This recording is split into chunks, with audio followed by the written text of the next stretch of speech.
still fight doubt. And the only person that's finna stop me is me. But once I overcame that fight, can't nothing stop me. I can't die.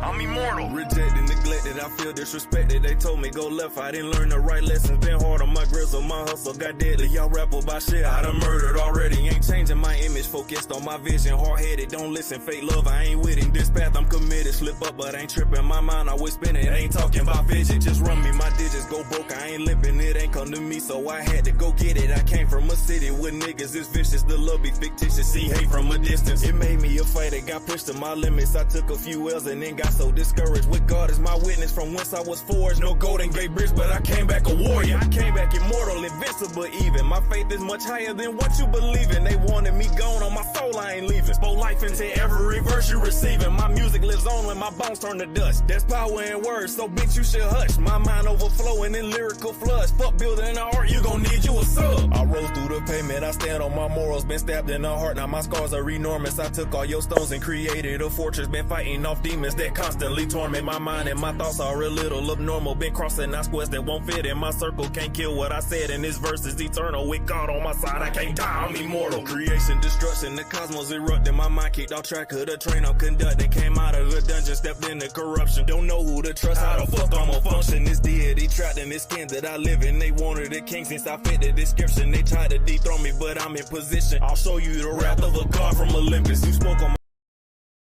What's good, everybody? Happy Sunday, fun day. Ooh, shit. This year about to be over. Yeah, man. September 29th, 2024. A day you never been in before, the day you'll never be in again. Shit. Oh, man, I'm hoping this last quarter is a blessing for all of y'all. Really, really, truly. Because I don't hear the fucking New Year, New Me shit. I fucking hate that. All right, y'all. So we waiting on my bro, Barry White, the comedian, the promoter, shit, the hustler, the clothing line owner, the manager, the dad, you know, and the uncle, the guy that really cares and loves truly the Carolinas. Easy.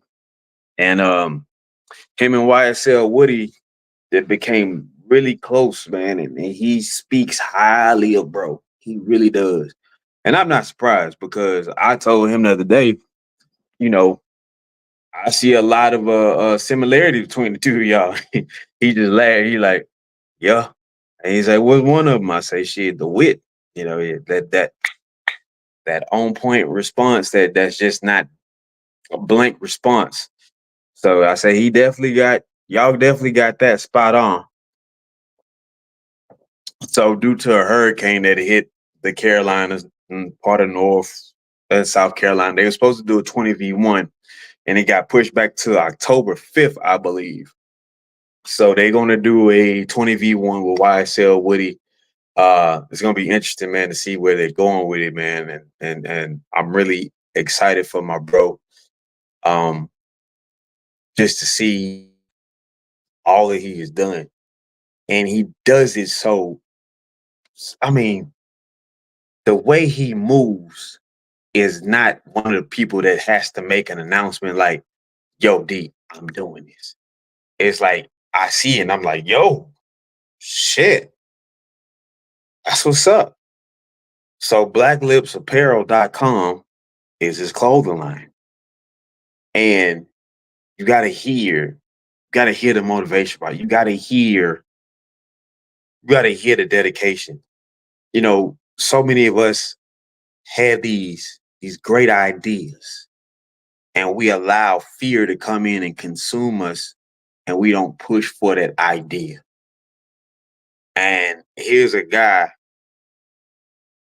when I thought about it, I was like, oh, because we never talked about this clothing. You know, I never knew anything about it. He just kept pushing, and I was like, boom. I said, oh shit, bro. And you know, he's like, yeah, long time coming. Long time coming. I mean, oh yeah, about 2-3 years. Since 1995. What? And life be full circle, bro. I swear sometimes I'm like, either God about to here, something about to go down. Something great about to happen. Because one of my closest people was one of the people that said something to him that lit the fire, which was interesting. And I was like, that's some that's some major shit. So he had a plan, he stays working it, you know, for all that is, and bro just he really just solid like that. So I don't know where the hell he at right now, but celebrities gonna do what they gonna do. Meanwhile, between time while we wait on bro to show up, um, big facts is um there was a discussion that took place earlier today or sometime this week. Robert F. Kennedy and a young lady who is a blogger, uh, influencer. And the discussion that they were having was talking about the food and talking about the healthcare problem that we have here in our country. And the bad placement and timing of certain behaviors that's going on with our healthcare field. Like how Big Pharma hired a lot of tobacco scientists and chemists to be a part of the food making industry. And how so many of these mental health issues that are stemming from these processed foods. We knew what was going on. We didn't know how it was going on. And then my whole thing about it is not like it really matters about the how and when. It's what are you doing to us? And then expect the great, nation to respond. I don't sit okay with that. And this is why I tell y'all, sell y'all vote. Sell it to the highest bidder. Don't just give them this free vote. Don't just go and cheer at them. Don't do that. Because when you go to these rallies, you get in your cars, you use your gas. They charge you for shirts, they charge you for tickets, they charge you for passes, all this other shit. They charge you for everything. You give them your vote freely. Don't let them sell you on civic duty because they're not doing theirs under an oath that they're taking as a response to these countries.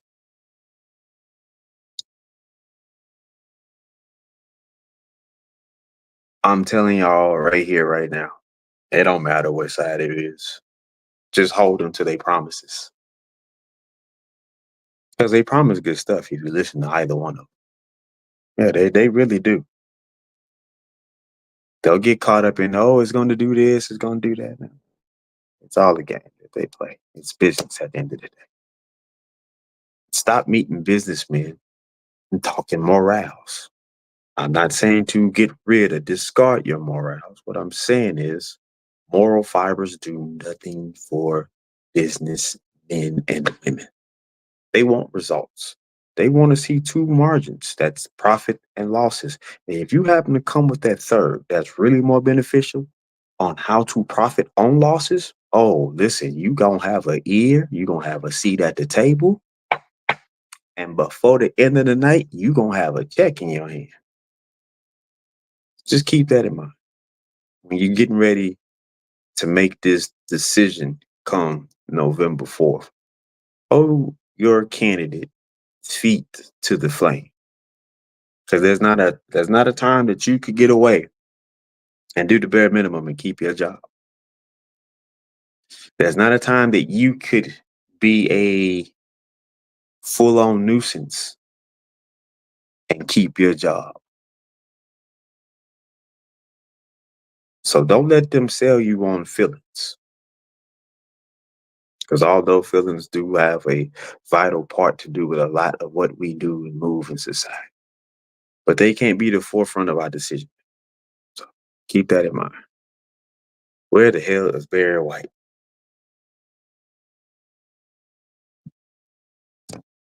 Y'all, hold on. Let me go get Barry White real quick. Yo, thank y'all for tuning in. Appreciate y'all so much for being here. Please make sure you like, comment, subscribe to T-Max Network here on YouTube. And also follow us on Twitter.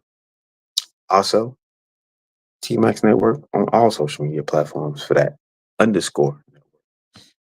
All right. Let me find Barry. On my name, bro, I thought we was different. Couldn't tie your own shoes. Guess that's why you still tripping. That bitch wasn't loyal. Guess karma's your mistress. It's hoes over bros. Guess you made your decision. That rat in my family ain't talking about splinter. I hope that you feel every verse I deliver. Cause hell done froze over. You think it was winter. If you thought for a second I wasn't gonna come get you. I think the Almighty made me in his image, dominion and power protecting my children. Call angels beside me. Now I'm in command. Enlightenment all in the palm of my hand. This ain't what you pictured. I wasn't supposed to make it. I'm supposed to be 6 feet up under a pavement. They hate how you live, but show love when you die. Hope you feel the same way when I come back to life. I rose through the pavement. I stand on my morals. Been stabbed in the heart. Now my scars are enormous. I took all your stones and created.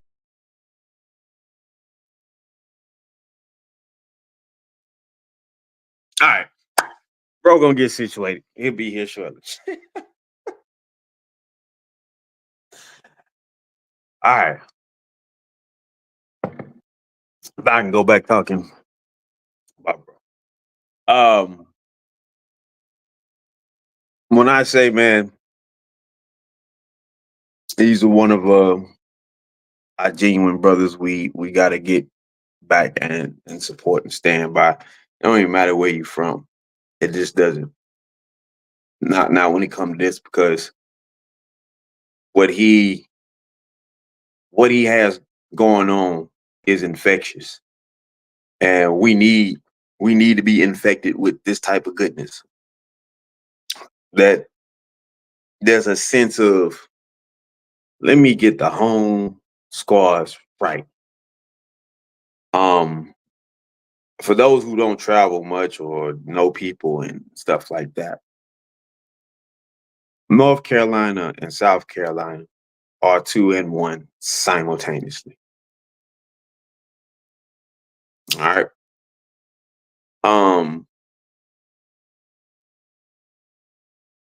You got to be really mindful about what's going on in the world you live in. And when something gets unified, you start to see a lot of great things. Start to see a lot of great things.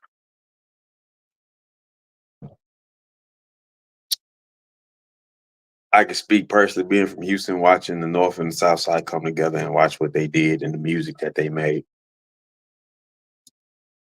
We saw a lot. We saw a lot of people win.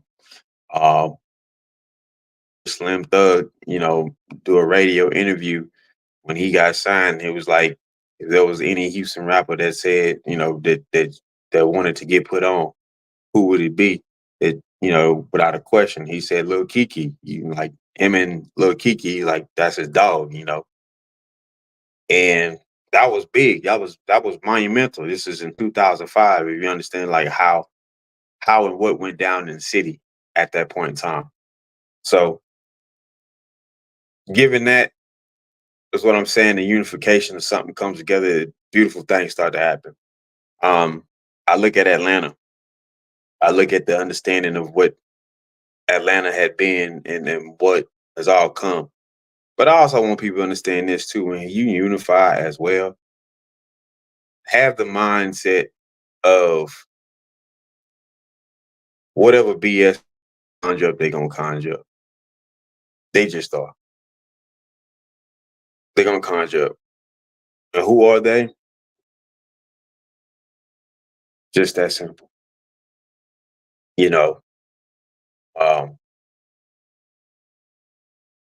Nation does beautiful things, man. It really does. And for some reason here in this country, we got too many people that don't understand that we unify. We put a lock on a lot of stuff. We put things in position. And that's one thing about my boy Barry when he talks about the Carolinas.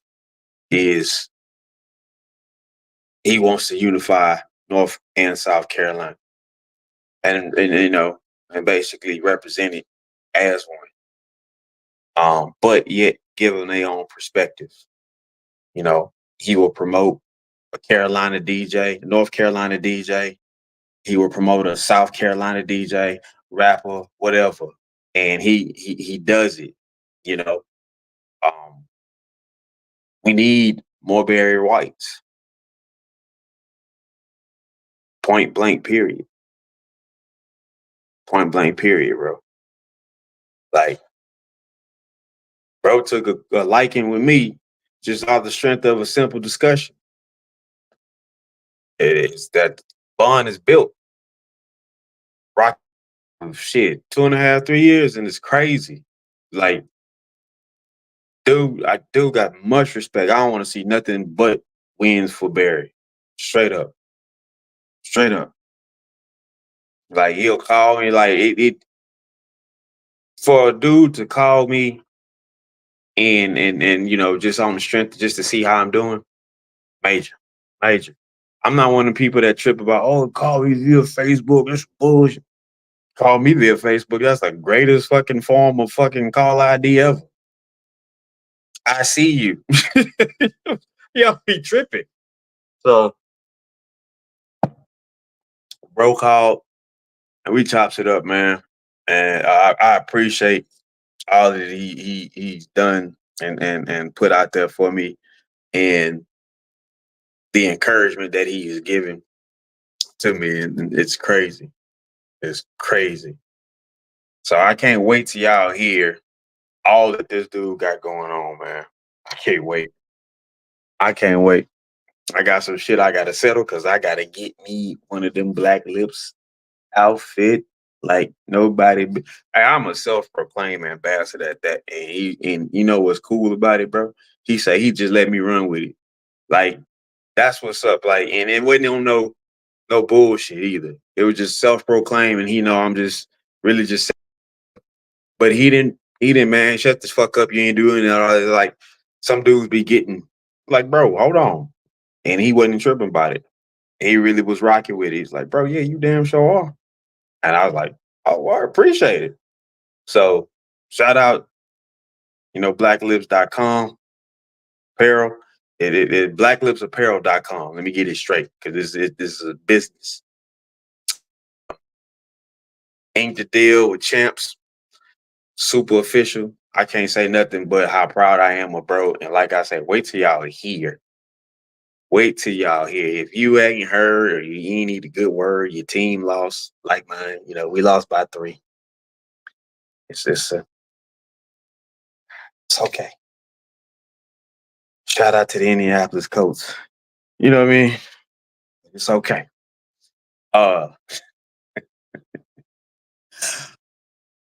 But if you need a good word, man, I encourage y'all to like follow bro. And this is a crazy thing. He don't promote people to follow him. He really be laid back. I'm talking laid back. He be everywhere and nowhere at the same time. Like Barry be in all the events, just moving right on through. He get in, he get out. So, like I tell him all the time, don't invite me to no party if Denzel Washington ain't there. But let me also add on, don't invite me if Barry White ain't there either. A lot of y'all like, y'all keep saying Barry White. Wait till you see him. He been here before. Comedian, promoter, podcast host, clothing line owner, manager. Shit. Business connoisseur. I think, yeah, let's add actor on there. I think he's done some acting, if I'm not mistaken. Shit. He might even drop the track or two. So given what all is transpired, bro say give him some time. Wonder if he went to go get a haircut or something. I got a Facebook on this one. Yeah, I did.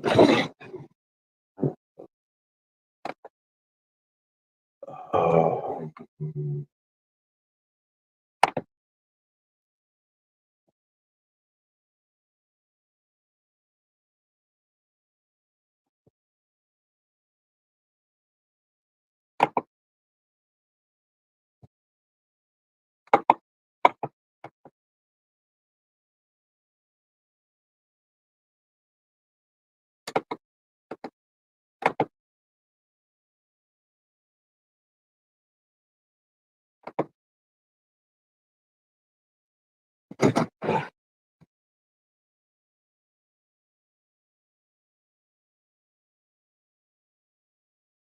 Supposed to got a notification. Oh, there go my guy right there.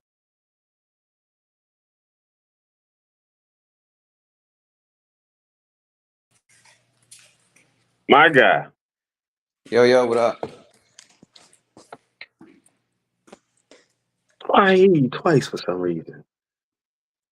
Hold on. All right, Yo, say something now. yo. Oh. Do you got Facebook open? Hold on.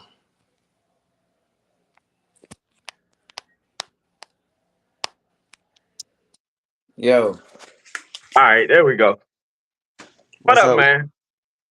What's up with it? Man, appreciate you, bro. I really do. Appreciate you, man. No problem. No problem. Can't count the times you actually saved my ass when doing this podcast and shit. If I get on your level, you know what I'm saying, where everybody just like show up when they supposed to. Shit, they ain't got on that level yet. They just being nosy when they get on my page. Especially now, so. Yeah. So shit, man, before we get started, I was giving people a little bit of insight. Barry White, the comedian, the promoter, the manager, shit. The Don't forget the bitch ass nigga and the whole ass nigga. I know we don't know that guy. I don't know that version of Barry. That's listen. We're gonna leave that for somebody that do. You know, in the words of many, it take one to know one. That's all I'm gonna say. So Real talk, true story. I'm just saying I don't know that version at all. I ain't never seen that. Never displayed it. Never. Hey, what that what's the chair? Chair. Bench. Man. Anything. Hello. Yeah, man. What's up? So shit, let's talk about Black Lips Apparel.com, bro. You know, you moving hoodies, you moving t-shirts, you know, new designs coming out regularly. Okay. Shit. That's Black Lips Apparel. Best clothing, best quality, cotton, the best clothing and the best designs coming out of the South, especially out of Carolina. Yeah. Man, I talked about that, like how you pushing for, you know, the respects of not only South but North Carolina at the same time. Yeah, but you notice when I do talk, I do say the Carolinas, unless we get Right. specific where I'm from. Right. And I let the people know that there was a perspective of two, but also being represented as one. Yeah. You know, when it comes with that. Exactly. So you know, a lot of people that don't travel, they wouldn't get that. They wouldn't understand that either. It's like, you know, if you're a football fan and you live in South Carolina, with shit, Panthers your team too. Nah, I mean, I guess if I don't like football for one, you know that. So, but It's you. if you were to gravitate to a team, I guess by default you would have to gravitate to the Carolina Panthers, and because you're from. And then you can always grab onto the Falcons. too. So I mean, shit. Yeah, but shit, I don't gravitate to neither one of them. Cause I'm from South Carolina. South Carolina should have a team. You see what I'm saying? But I guess it don't work Dude, like that. it's called Clemson. Yeah, Clemson. I guess we got college team Clemson, USC. Yeah, Gamecocks. Yeah. Yeah, with Dawn Staley, she keeping the motion going on the basketball. Right, right. So So shout out shit. to her. Yeah, shout out to Don Staley. Oh, Staley. So man, shit. Recent events taking place. You know, uh, you and YSL Woody, His y'all name, got this just let's call him Lil Woody. Lil Woody. Yeah. Okay, Lil Woody. Uh, my bad, Lil Woody. I actually put hashtag YSL Woody in the thread, so that's on me. Uh, but Lil Woody, uh, respect. Like when we talked the other day, I was saying I see a lot of similarities. So it was not rocket science for me that y'all clicked, you know, after initially meeting. Yeah, that's my guy. I love that little guy. I love that little dude. Yeah, so I seen a clip where he was talking about something that had took place, and he was like, "Don't give me the chance to come back." And I say, "Sounds really familiar." I said, "That sounds exactly like somebody I know." Okay, for real. But Yeah, everybody not playing on the internet, so right, right. So you got the 20 versus Woody. one Woody. Yeah, we're doing the 20 versus one Woody this Saturday, and by me, first I'm a businessman first for one, and it was gonna be me. It was gonna be me and my cousin. We were supposed to do the 20 verses together and host it. Right, But at the change of events, I had to pull an audible. You know, when you go back to football, I had to pull an audible. right. And it's not for me to be in front of the camera and display my comment skills because Right. right now that's not what's being displayed. You feel me? Yeah. My management skills is being displayed. Yeah. My CEO skills are being is displayed. So you got so I decided, me and my cousin, we decided to pull an audible, and I pull it's gonna be hosted by Judge Carey. Okay. I need to look him up on YouTube. I mean on Facebook. He got a good following. He funny. He hella funny. And it's gonna be crazy. He gonna bring that energy we need. Okay. Okay. Not saying That's I it. not saying I couldn't bring the energy, but I got a lot of you Yeah, know yeah. You got a some lot of hats. You got some hats. You got to sort out. So yeah, I already figured that. a lot of attention right now, and I think we need to take the attention off of me and put it on Carolina because he is funny. And shit, Woody gonna be here, so we looking for good content and viral moments, and I know they're Right. gonna bring it out. Right. So I remember something. Carolina. Yeah, Carolina, that's a DVD. It's actually it's a title that I came up with because Okay. I was living in Atlanta since '97, so I got a lot of my hustle, a lot of my finesse from the Atlanta area, Right. from Atlanta, period, just being in Atlanta, and Right. I connected with a lot of people in Atlanta when I was there, and I loved Atlanta. I had great fun, so I've been going to Atlanta since '97. And So bro, that's one thing I was telling people about Atlanta, because one thing about it is always the highlights of you know the negative stuff that ain't really that heavy out there like that. Like there's shit out there, but it ain't. Don't highlight that like it's just so fucked up. One thing I tell people, I was like, bro, Atlanta is a hustler's city. yeah, if you want to get some money, you're gonna go to Atlanta. This has been since '97. If you want to get some money, you're gonna go to Atlanta because the Like, black people there show unity, and you don't. It's not what you know in Atlanta, and it's not yeah, about how much of money you got, because if the money is already there, the money is already printed there. But it's Yeah. the black people that's in positions that put you in positions Yeah.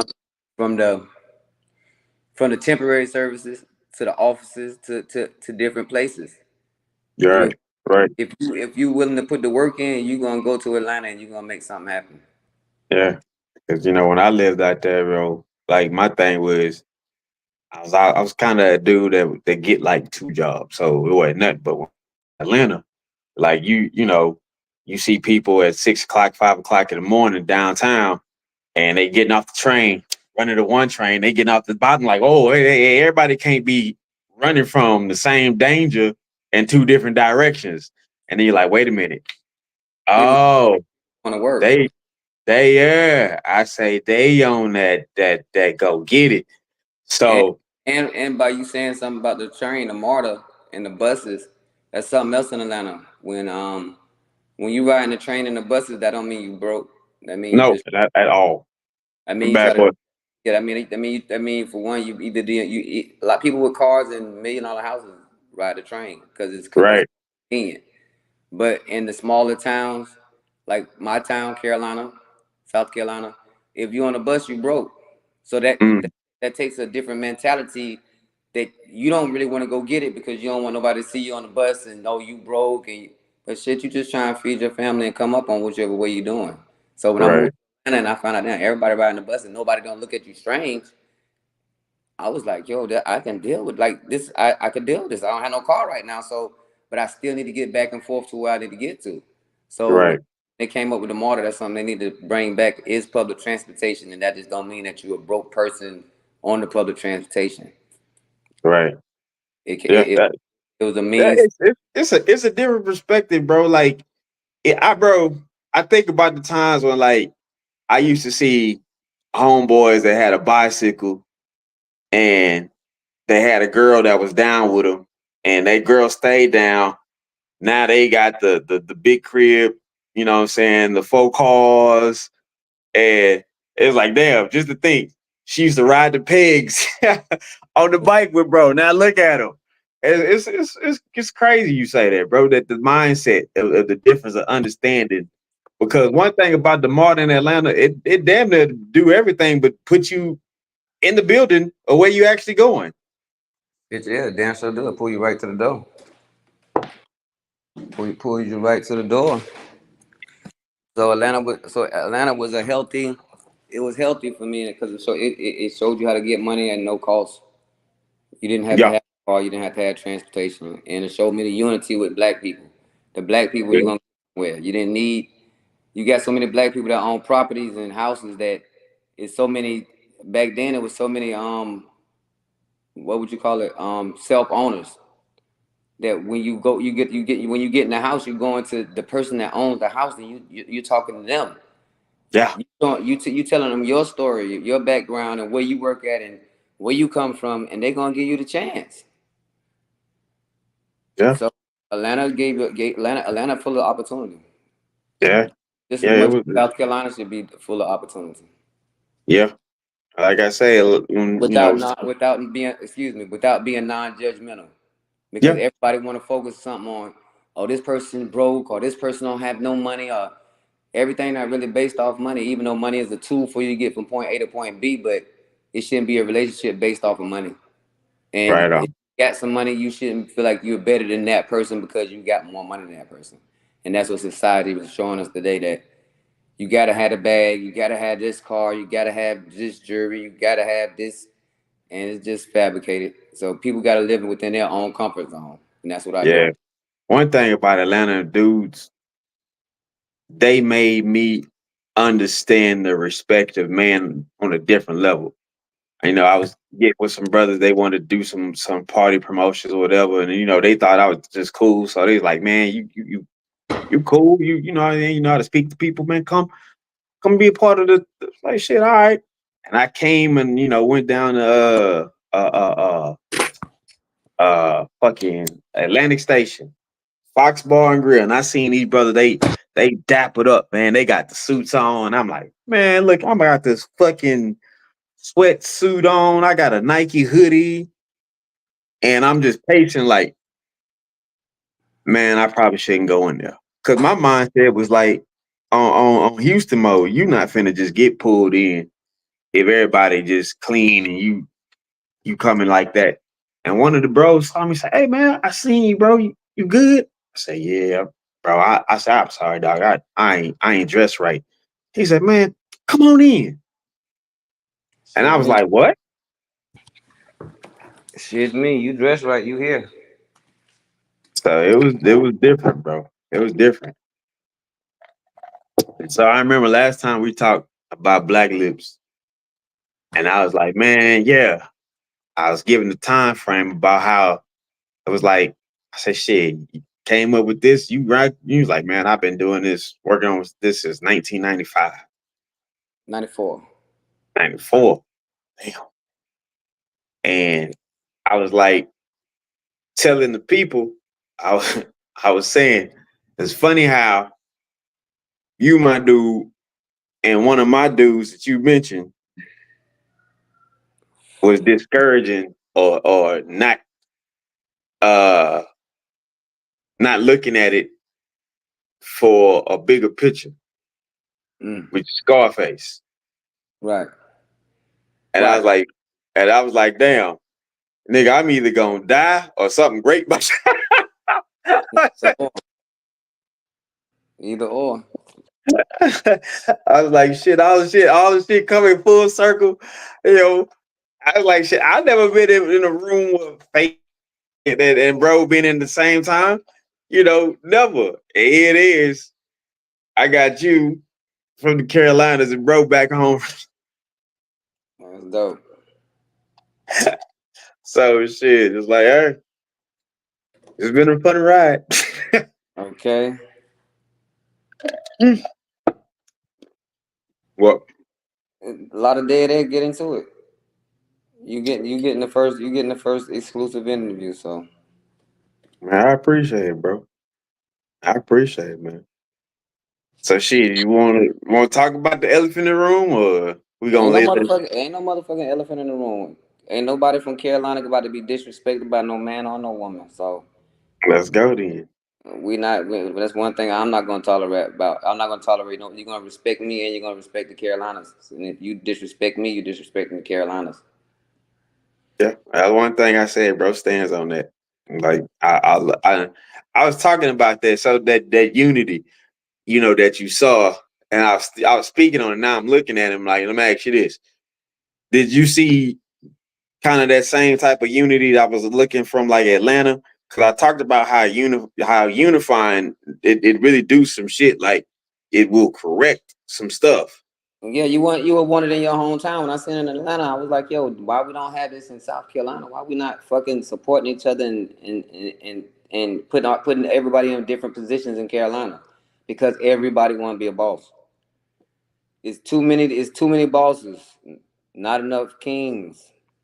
Like everybody want to be the king, everybody want to be a boss, but how you gonna be a boss when you don't have no workers? You gotta be a worker before you become a boss. Yeah, I think I think too, bro. I think a lot of people don't understand that, you know, position of leadership truly is to be of service. They only think about the reward. They don't think about the thing that really goes in with leadership is to be of service. You know what I mean? It's definitely a penalty. It's definitely a penalty of leadership. You definitely get penalties for that. Yeah. So, but everybody wants yeah, everybody wants the rewards of some shit. But yeah, that makes a lot of sense to me. And the unification, bro. Like I said, man, everybody need to bear white. Everybody need to get that infectious good energy and have that understanding of what it is and what's going to go forward.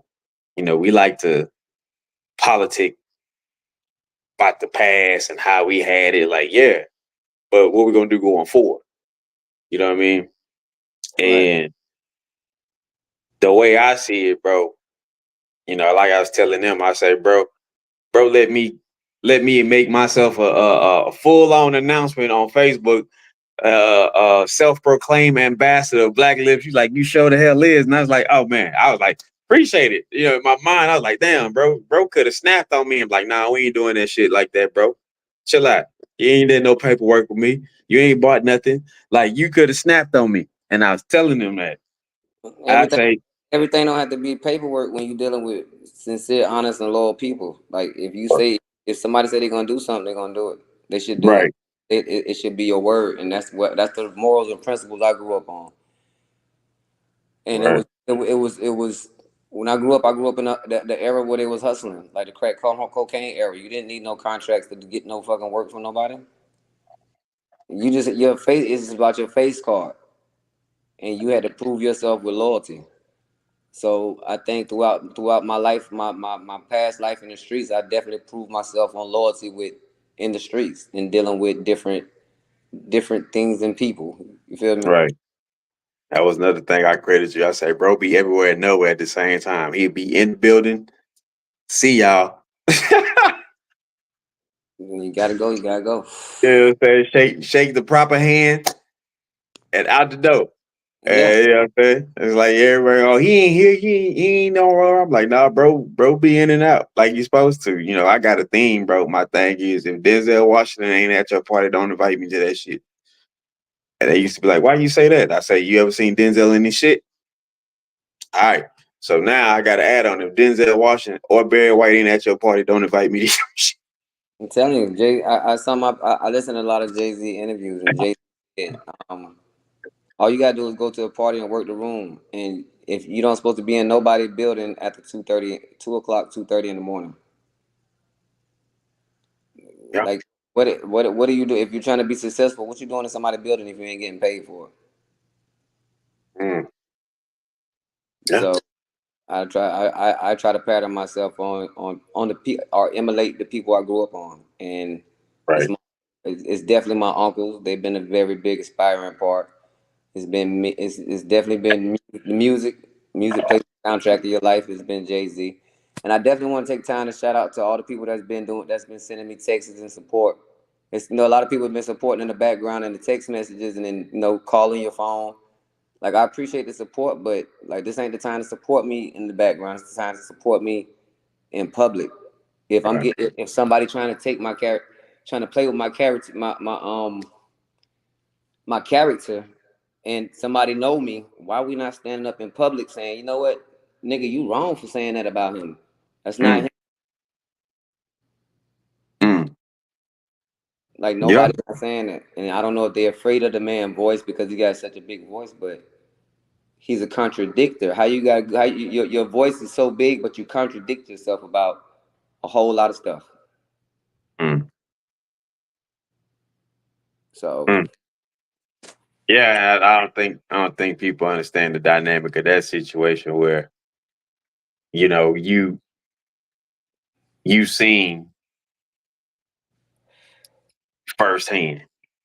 You come with firsthand knowledge and you just stayed in your lane and all of a sudden you got strays coming at you for no reason. it never was no straight. You ever heard the story about the owner that had a pet? He had a pet snake.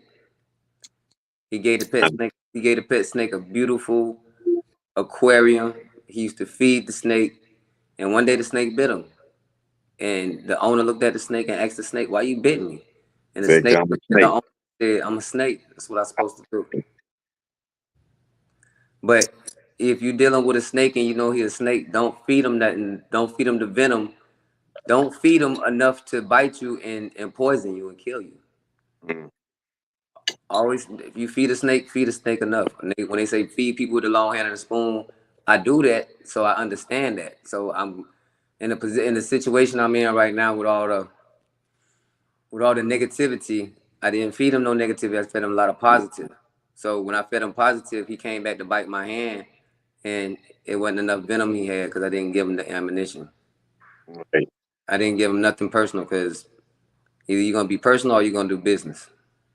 Right. I like the fact that you know what I'm saying your response was clearly like sound bites that did contradict everything that you saying. Like you need a Barry White. Yeah, motherfucker. Yeah. How you need a Barry White for 18 months, right? and then now you don't need a Barry White.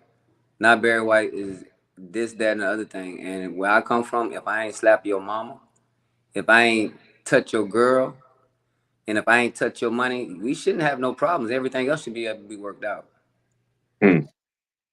So if I didn't do none of that, that's not enough for two grown men not to speak to each other. Right. And shit, everybody not grown. Some people still kids in their brain. But that's why they fight how they fight. They say what they say because some people say things that they don't care if they don't care if they're gonna hurt somebody's feelings or not. But they had to come up that projects a lot on their upbringing. You think fame got a lot to do with it? I got fame, the upbringing, and some people ain't never learned how to be loved.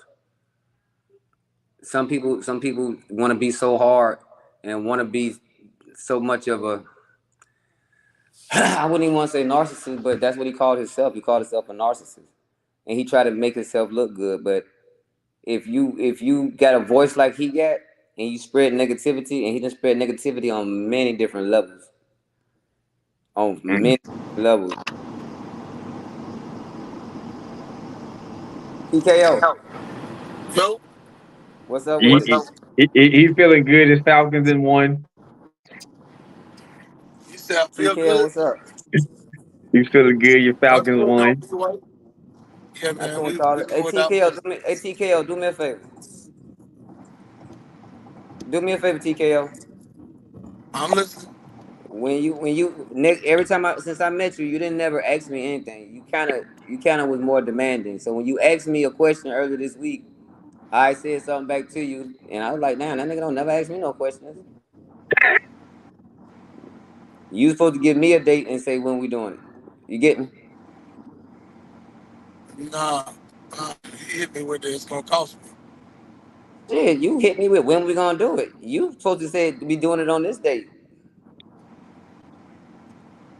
See, this is the reason, Barry, that you and I bump heads. Here we go. D, I'm telling you, man. I'm sitting here. Hold on, let me see. This is the type of shit I'm talking about. What? All right, Barry, get here now. Now, I got questions. Yeah. I, I missed a lot. So D, what do I miss? What are y'all talking about?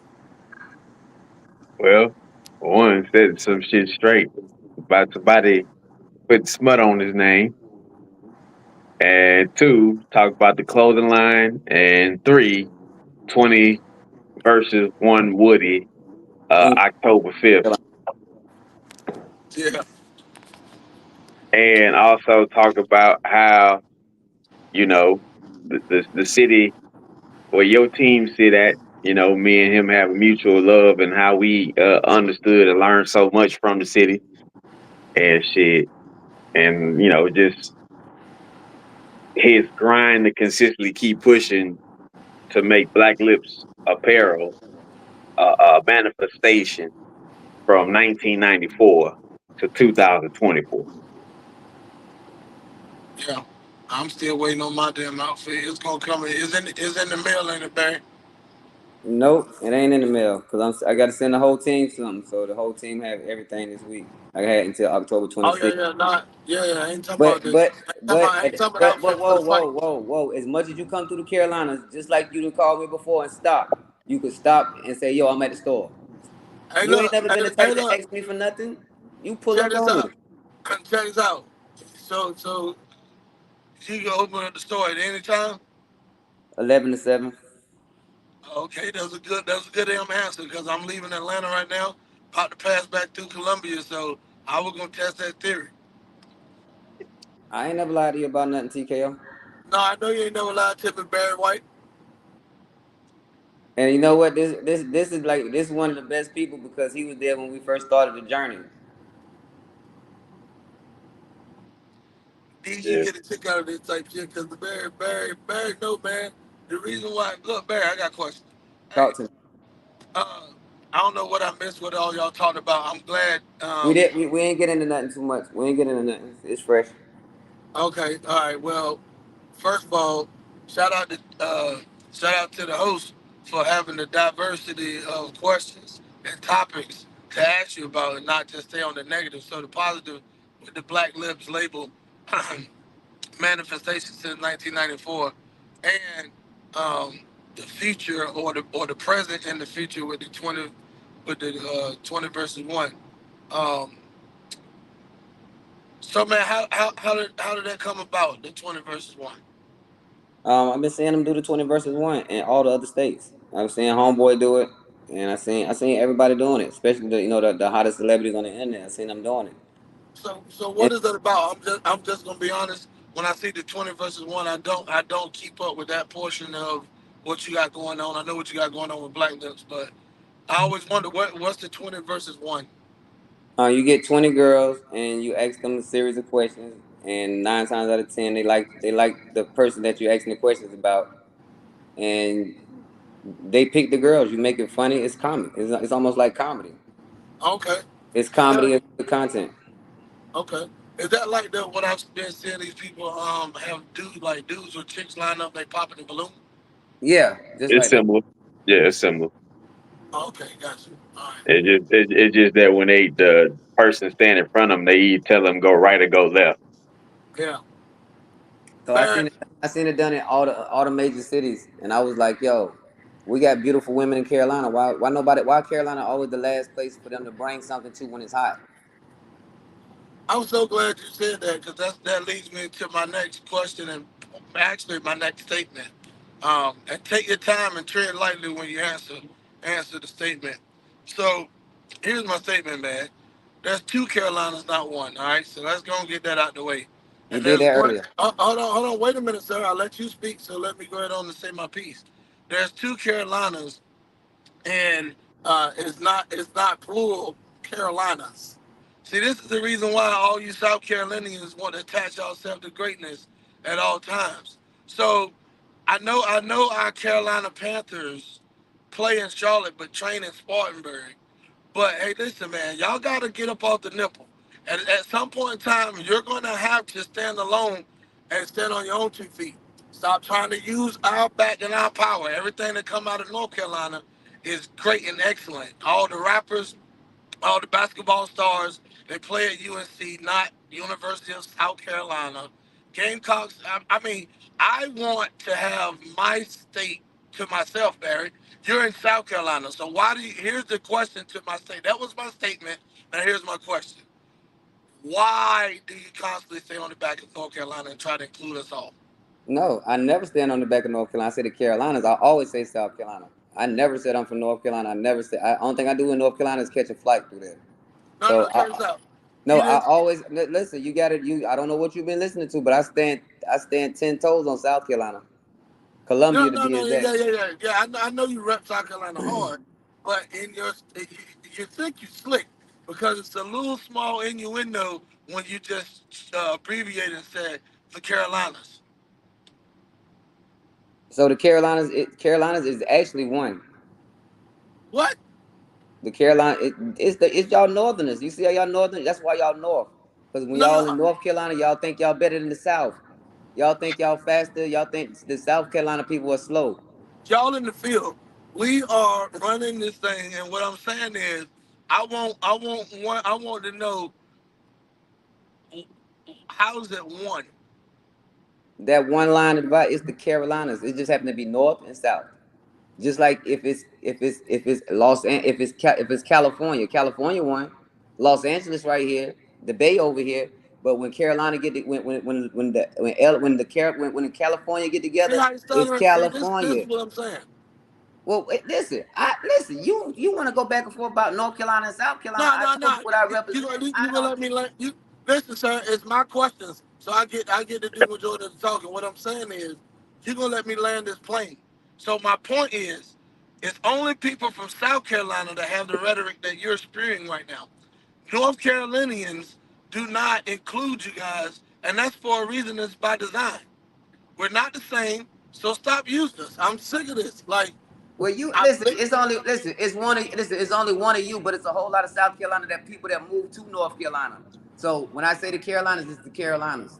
I all said right, it. man. All right. I'm on to my next question. We can leave that alone. You can stop now. All right. Last question, real quick. And you can't really control. I see you can't control the conversation. All right, I'll digress. Go ahead. No, go ahead. I'm listening. You always No, you're a bully. no, Go sir, ahead. no, sir, no, sir. Mr. White, speak. The floor is yours. Go ahead, bully. All right, I'll turn it back over to the host. Nah, I want to hear your second question. This is funny. Your phone on mute. You know that see, North Carolina people they so quick and so smart they don't even know how to work their phone. Oh boy. Oh man. Hey Barry, you home? Yes, sir. All right. Let's keep it G. I'm almost Columbia. What you want me to do? Run? Somebody No, put no, somebody no, somebody no, put no, a hit no, out sir, on me. no, I'm sir, supposed to be no, scared. sir, no, sir. Hold on. First of all, if you ever got me on the camera with you, because see, you're hot in the streets. If you ever got me on camera with you, do not associate with me with hits, with threats, with internet beef, with no damn no types of sir. No, no, Listen. no, I'm no. call. Hey, I'm doing it with guns and Oh. boxing. I'm doing. Okay, Hey, stop. Let's hold on. Now you're gonna start including everybody to here's where we at, y'all. So hold on. Let me do this right, because I see right now. mm, Okay, guys, let me tell you. Here's where we're at. With Guns and Boxing and T-Max Network, we're not affiliated with any street beefs. We are sideline individuals. We stay on the sideline and on the curb. Anything that the guest is affiliated with, we are not attached to it in any shape, form, or fashion. We feel like we have a lot to live for, so therefore we just gonna keep it on the sidewalk. Um, but don't get it twisted. Uh, we're familiar with the streets, but we're not affiliated with those things anymore. And I digress. so how you feel that it's a street beef? I'm not in the streets.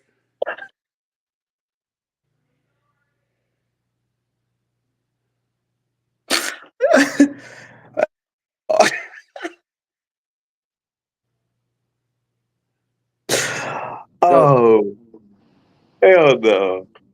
I'm not in the Oh, street. So how is it a street? It's no street beef. I don't No, have no, no I beef wasn't with talk, nobody. I wasn't talking about you, man. I was talking about me being not being in the streets. I said nothing about you. It's no beef. It's a disagreement. It's a misunderstanding. It's All right, well, miscommunication and it's well, disrespect. I'm gonna let the host take back control over and take control of this flow.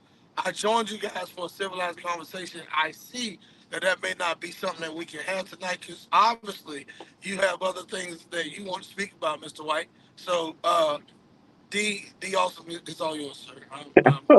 I can't do this.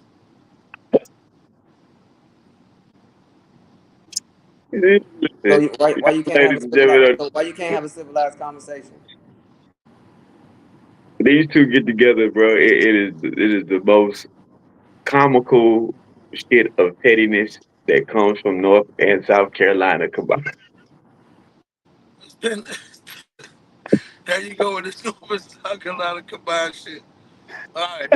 Uh, just because he was nice enough to play nice and come on our show, I'll or come on your show and our network. I'll go ahead on and let him have it tonight. Hey, Mr. White, you're now officially dubbed a Carolinian.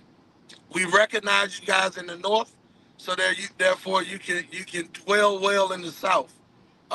Just know when you get to when you get to the south of the border, sir, as you're crossing over into uh, Northern Carolina territory, hey, check in. With who? Hey man, I had to make sure that motherfucker was even still. He was perfectly still. With who? I was in North Carolina last night. I didn't see nobody at the border I needed to check in with. I did stop at Bunkers and get me a sandwich.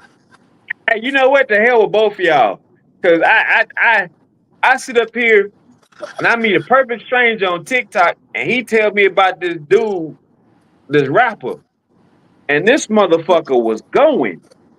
I say, man. I hit bro up. I say, yo, why ain't you tell me about this Japanese rapper from North Carolina? And Oh he's yeah, like, he what? did. Hey, that dude fired D.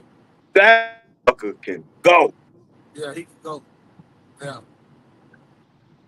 I was like, Hey, yo, Go ahead and get off your chest, team. Go ahead and get off your chest, TKO.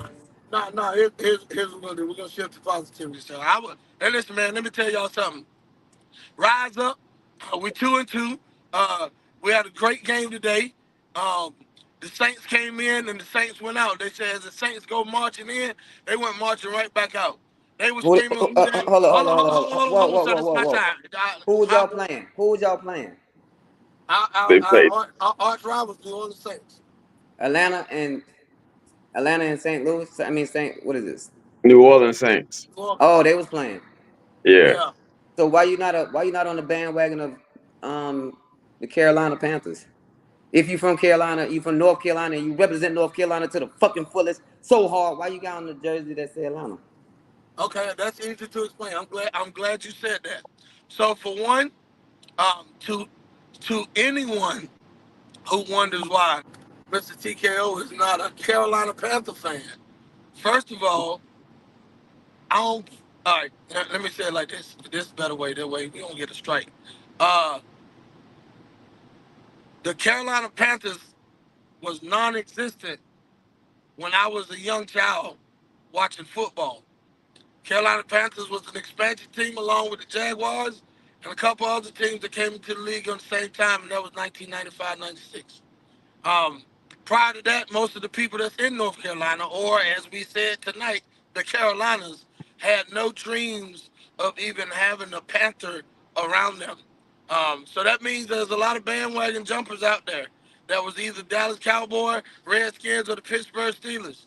And then in 1995, they all jumped on the bandwagon of a team with no dream. A The team motherfuckers came. in a division,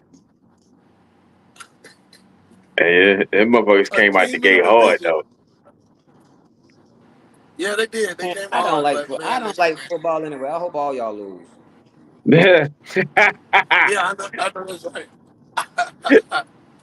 Hey, but on the serious note, though, all that bullshit aside, how is the label going, sir? I told you I love the logo and the concept to the name. So yeah, man. Um, well, you might have to tell us that again.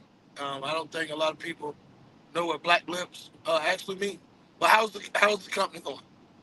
It's going excellent. I appreciate you asking. It's going excellent. Yeah. It's only gonna be as great as I push it. So, and me and my team. So we pushing it, and it's gonna be great.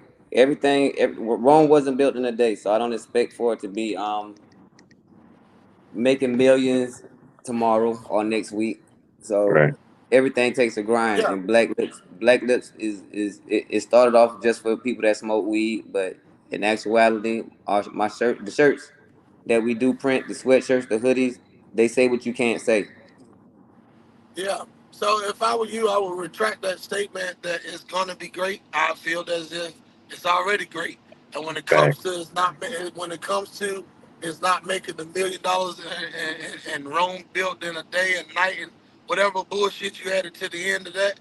Hey, Uh, you need to watch your no, mouth. no, no. Hold on, hold on, You hold gonna on, get hold on. that man. You gonna get Hold that on, man hold kind on, of hold right. on, hold on, hold on. Let me say this. Let me say this. Listen, sir. If you ask me, Why you got my all this aggression? Listen, why you got all this no, no, aggression? no. You got a Listen, lot of I'm about to. aggression. You got a lot Hey, of Barry, aggression. Barry. I'm about to give you a real alley oop and a salute to your company. Hold on. If you ask me, uh, in lieu of all the internet excitement that you've been having in the last 2 or 3 weeks, you've already made $1 million, sir. You've had the most viral man in the land wearing your brand, and that right there, if marketed the right way, and I see Two, it already has already two of started. them. We got two of the I, best. We got two of them. I know, sir. Can I finish my statement? I was on the first one. This is the reason we don't let y'all in. I just told you tonight you was officially the Carolinas, but It's not looking good for you, champ. That's the point. Y'all always think that's the point. Y'all everybody always think they're gonna let somebody in. Sometimes you gotta kick in the door. Oh man, I think he hit a. There you go. Welcome back. Sometimes you gotta kick in the Hey, door. can you hear me, D? Yeah, sometimes you Yeah. gotta stop. Sometimes you gotta kick in the door and stop letting people think they can let you in somewhere. No, see, man. Your voice is too aggressive. So everything that come out your mouth sound real aggressive. I thought, see, and that leads me. That's my next point. The reason why you and I aren't well off is because you so damn emotional, man. Stop listening to my voice and aggression and whatever you're building up in your head. My voice is no worse than nobody else's, man. Like Your voice is raspy. He was yelling at that damn game. Yeah, you want to bring all that over here? Bring all that testosterone over here? No, don't talk. No, mean. The man been a mean man since I met him, and he was working, so I understood it. How he mean after the game and they won? Oh, he hit this right. He the nicest, meanest talking man I ever met in my life. So you don't know if the man being mean or nice.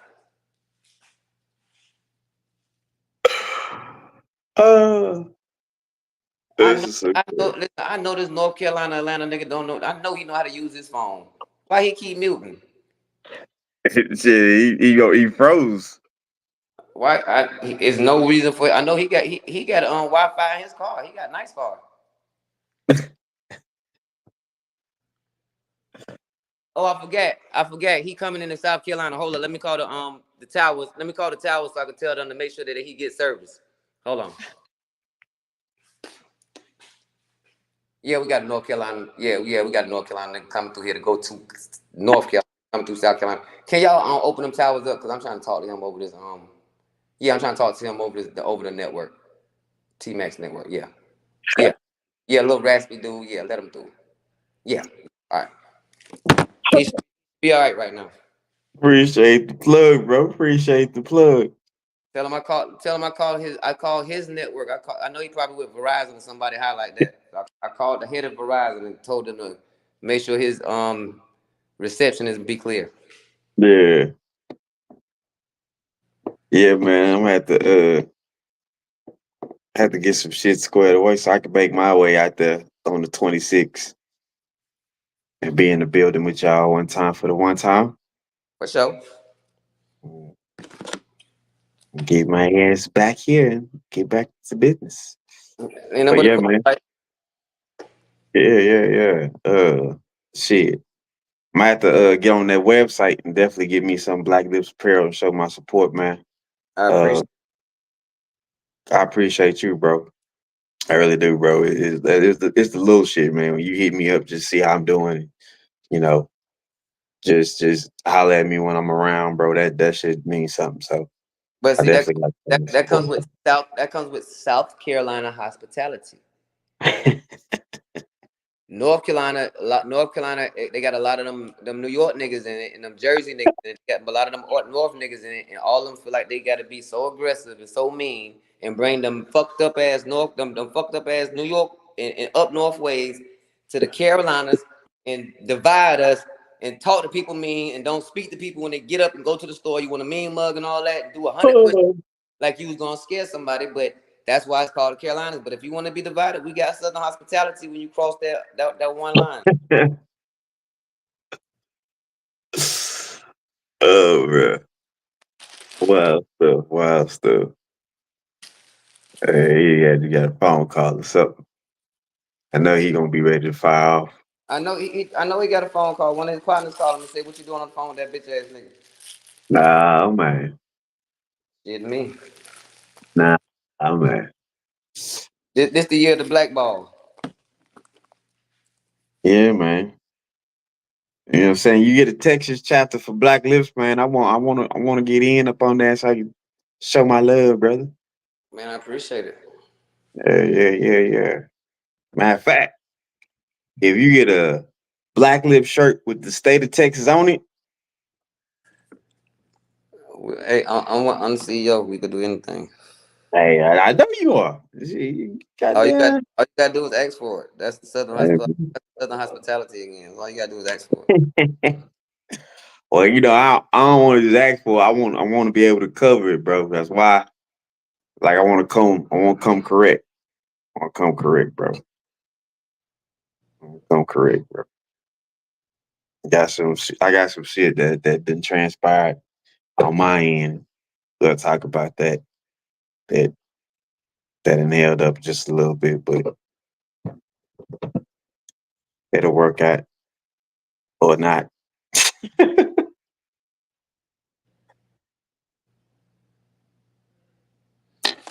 So let's go back to the interview. The interview ain't about him today. It's about me. We ain't gotta Yeah, wait. man. Yeah. So shit, you know, well, where do you plan on? What is the like? You plan on high-end fashion down the line with Black Lips? I want to keep it fresh and affordable for the people. Right. I want to keep it fresh, fly, and affordable. Because when I was growing up, everybody couldn't afford clothes. So if I shoot for high end, everybody not high end. And you don't have to be rich to wear Black Lips. You just gotta be real. Makes a lot of sense, right? And once you stop being real, take it off and go put on some other shit. Go put on some Gucci. Go put on some Christian Dior. Go put on that shit. Everybody else wearing it.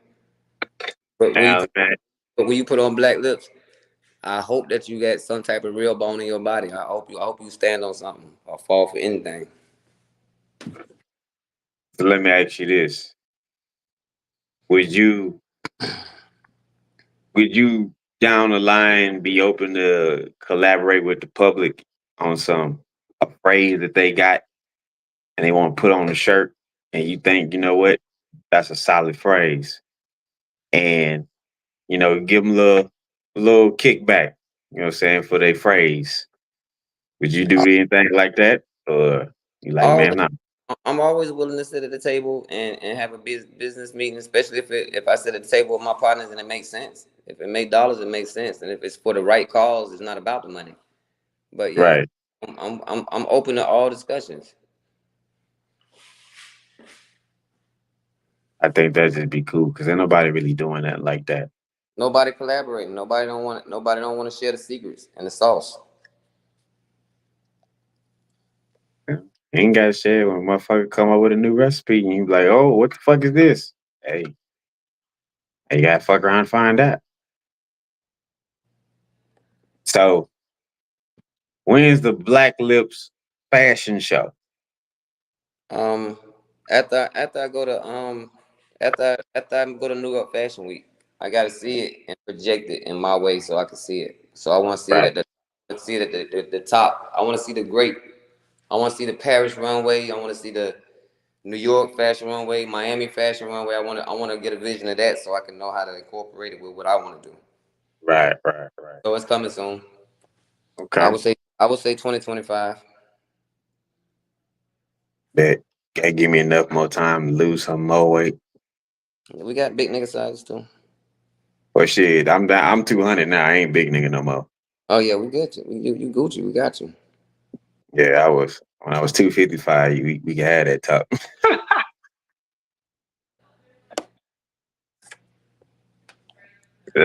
Shit. Okay. 2025. We got that lined up fashion show and shit.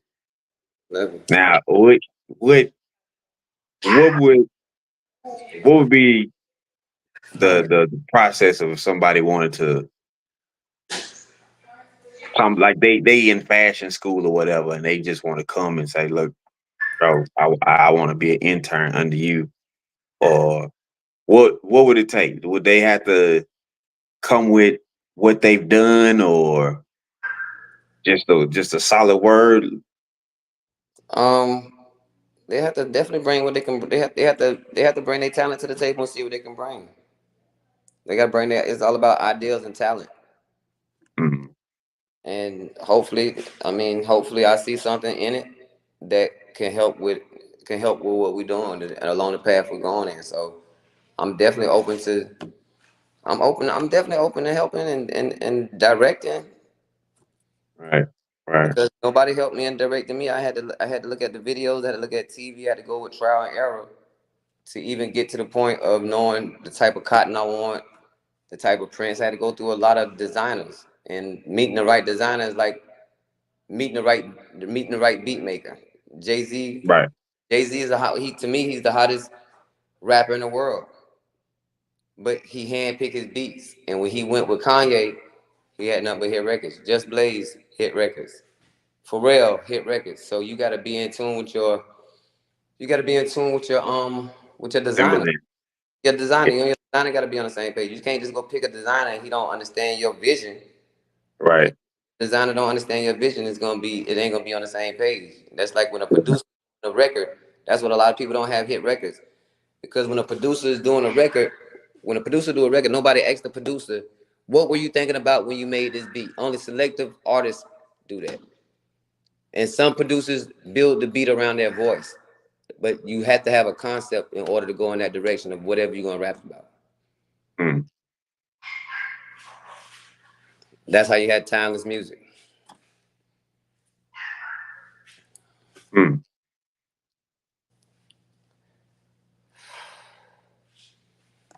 Like, man, that's been you definitely yeah, you definitely true your word about studying, bro. Having that patience. Yeah, life about patience. We ain't promised tomorrow, but life about patience when you're doing any type of business. Right. Right. And so with the perspective of taking an observation of let me hold the comedian hat on the rack right now, and let me stay in the managerial and in the clothing line space right now, because they pretty much going hand in hand right Yeah, now. right now I know everybody not perceiving me as a comedian, and Right. what's going on with the public persona of what's going on is not a play. It's not nobody playing on nobody trying to get clicks and views, because that ain't my game. Right. I go with the disrespect, and you can tell by the disrespect about the words that come out people's mouth and the tone. And sometimes people like we as humans, you could take but so much. At what time do know, like, if you see somebody, if I'm talking to you aggressive, right? And every time I talk to you, it's real aggressive. But then when somebody else come up, my voice and my whole mannerism change. That means they don't really fuck with you. Mm-hmm. And it comes from a state of observation. Yeah, that's the point of state of observation. Think about how a nigga talk to a nigga that don't have as much as he think he had as the other person. You see what I'm saying? But then when they meet somebody that they know is rich, that won't give them nothing, they humble. Yes, master. Yes, master. Yeah, I like that car. Oh, I like them shoes. Oh, but the same person that might have less than you, that'll give you everything they got. You look at him like he a peon. Yeah. Oh, your car, right? It ain't a 4.0, it's just a 4.6. Yeah.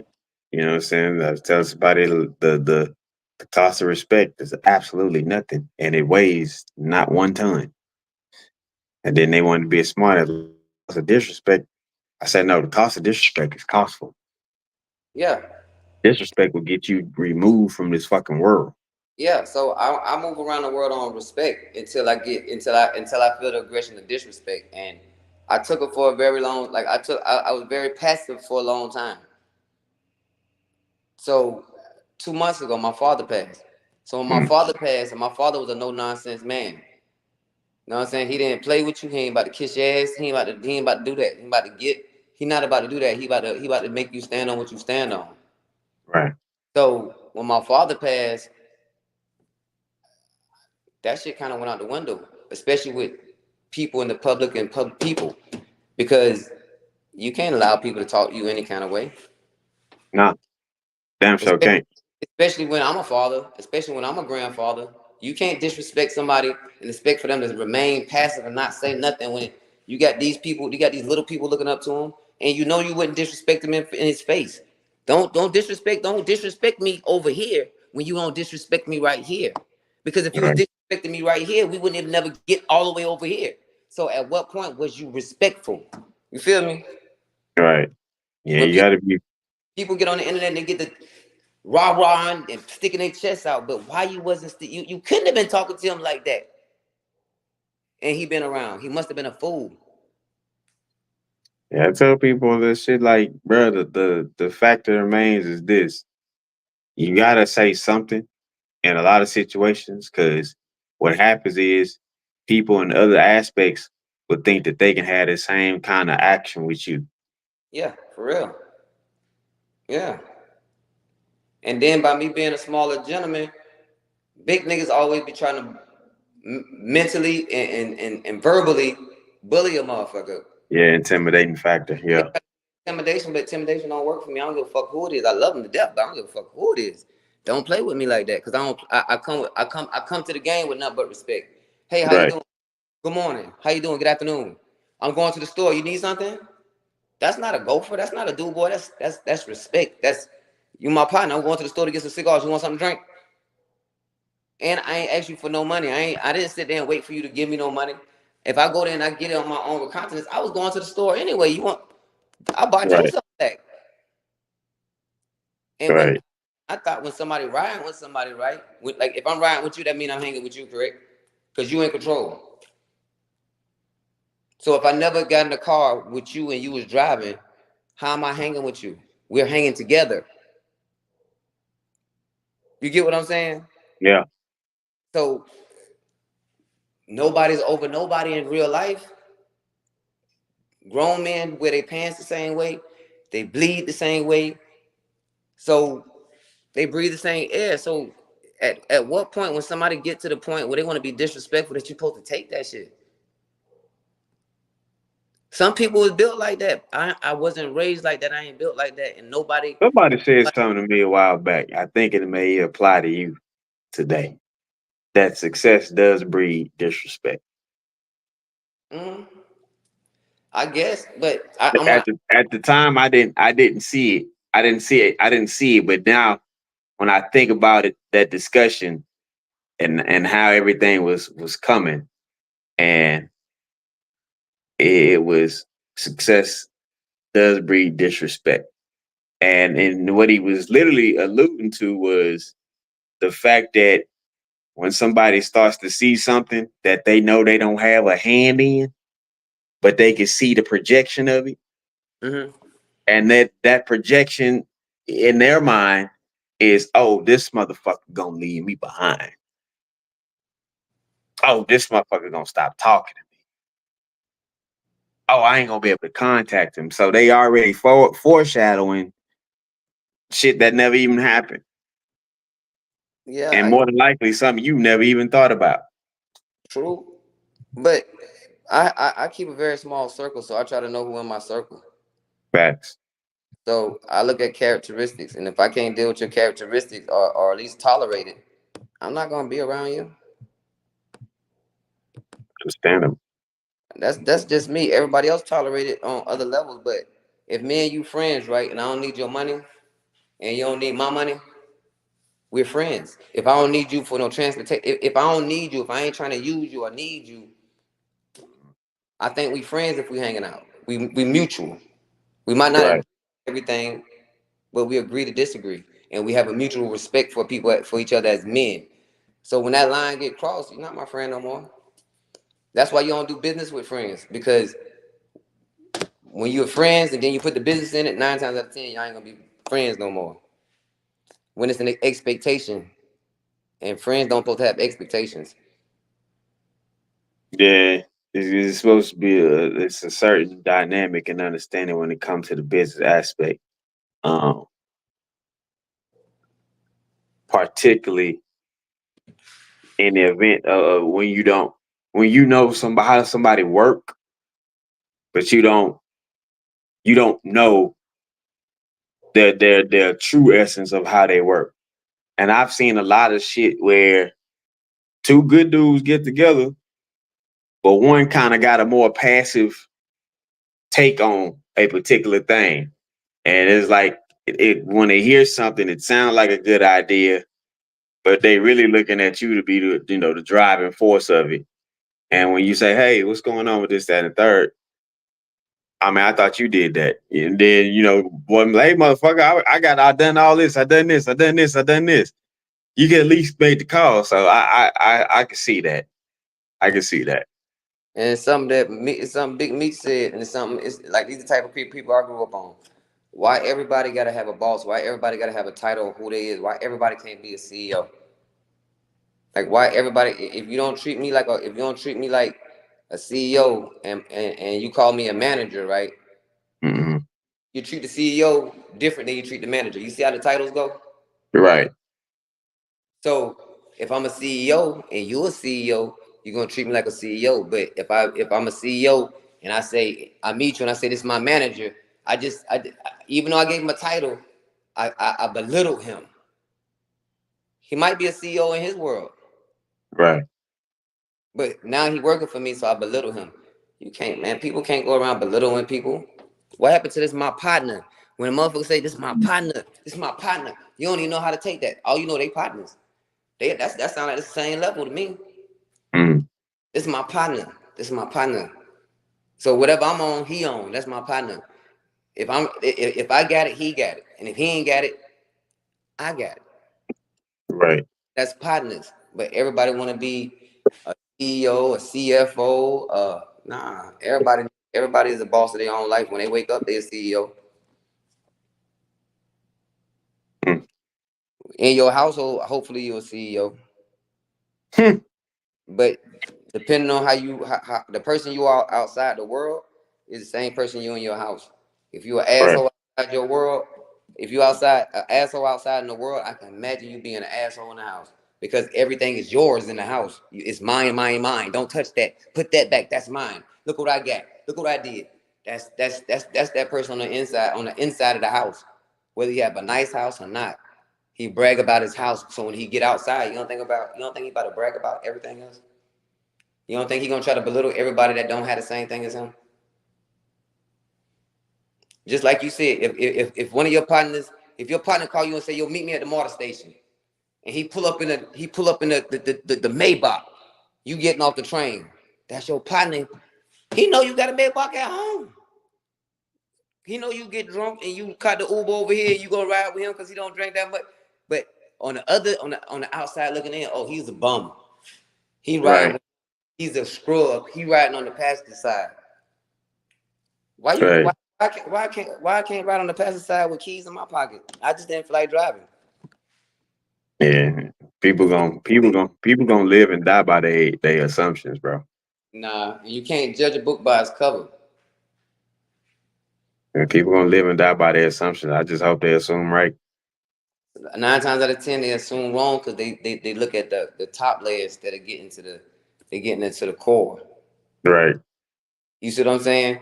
You can have the biggest nigga on the planet. He could be a big nigga, cut up, talk shit, but he might be pussy. He might can't fight. But the little nigga, they might think they could jump him around, but he might be the one that'll hurt you. Yeah. So at the end of the day, it got to do with how much of heart you got right here and how your heart pump. Everybody heart pump the same shit, but what type of heart do you got? So you could tell a person on how they treat their people around them. Are the people around you happy? Is your wife happy? Is your girl happy? Is your homeboy happy? Is your partners happy?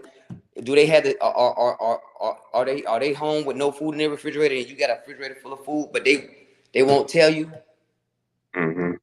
because y'all not partners. You treat them like he over here.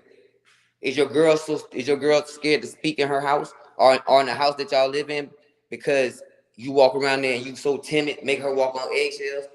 That's not a partnership. Mm-hmm. Everybody's supposed to be able to voice their opinion. Nobody don't supposed to walk on eggshells around nobody. And in your household, you know how you keep peace in your household because you and your wife have a mutual agreement. Y'all know how to talk to each other, when to talk to each other. It ain't no one-sided. She coming over here barking at you or you barking at her. That shit ain't gonna work. Y'all wouldn't be married right now. Yeah, we definitely like we was always on some cool shit, but one thing I had to like get her to understand was I think I I think I disrupted her, but I was trying to get her to see where I was coming from. And one of the things So that you had was to put our worlds together to see if they could mesh. yeah. So the situation was this: she brought me some food. Like I didn't have a problem with her bringing me a plate. It was the way that she brought it. It was kind of like it was almost like it was like a demand, like it was demanded. And I'm like, whoa, hold on. You know what I mean? Like, I don't have no problem with you bringing me a plate, but I didn't want it to come like it's my way type shit. And I'm like, if it's something you came about, or if you say, hey, you need me to come get it, I'll come get it. And we had a discussion about, certain stuff like that. And she talked, she was like, hey, that didn't make me feel. And I was like, baby, I wasn't trying to make you feel no type of way. I just wanted to let you know that you are my woman and not my slave. Exactly. That's exactly it.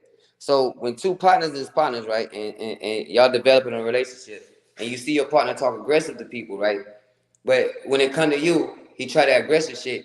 You know what I'm quick to tell my partner? Whoa, you ain't gotta talk to me like that. You can talk to everybody Hmm. like that, but you ain't gotta talk to me like that. Once I give you a warning one time, I'm recording how you treating everybody else. But once you say it one time, they're either, in order for you to maintain that friendship and be around, guess what they're gonna do? Guess what they're gonna do? Hey Mm. man, hey man, you can give me some cigars. You got some cigars, you can bring me some cigars when you go to the store. Please. Look. They can have that same aggression, but they remember the conversation you had. Man, if you don't mind, their whole tone and aggression go down because Right. you checked it, and once again it comes in a relationship. So in a household, right? If you and your woman fighting in the house and you don't check it, and she talk to you crazy in the house and you don't check it, she can talk to you. When she get in public, she gonna talk to you real crazy, and you got to be able to deal with it because you ain't check it back then. So with the individual we talking about, he never talked to me crazy publicly, like privately. Right. And the time that when he telling the story, the time that he so-called checked me, we wasn't friends no more. If you listen to the story, listen to what he said. We'd have been around each other this long. He checked me about dropping the location. So when he checked me, I didn't like his tone, I didn't like his body language, and he said he didn't see me no more. So what did I tell you about the story? You feel what I'm saying? Right. Listen to his story and listen to the truth. So when somebody talks to you aggressive and they rub you the wrong way, my thought capacity is to get away from them because this ain't gonna be nothing good for neither one of us. If me and you call each other and we argue every time we talk to each other, D, we wouldn't be on this. No. We know how to talk to each other as men. I Right. don't I don't need to jump on here and why that light so bright in the back, nigga? Where you at?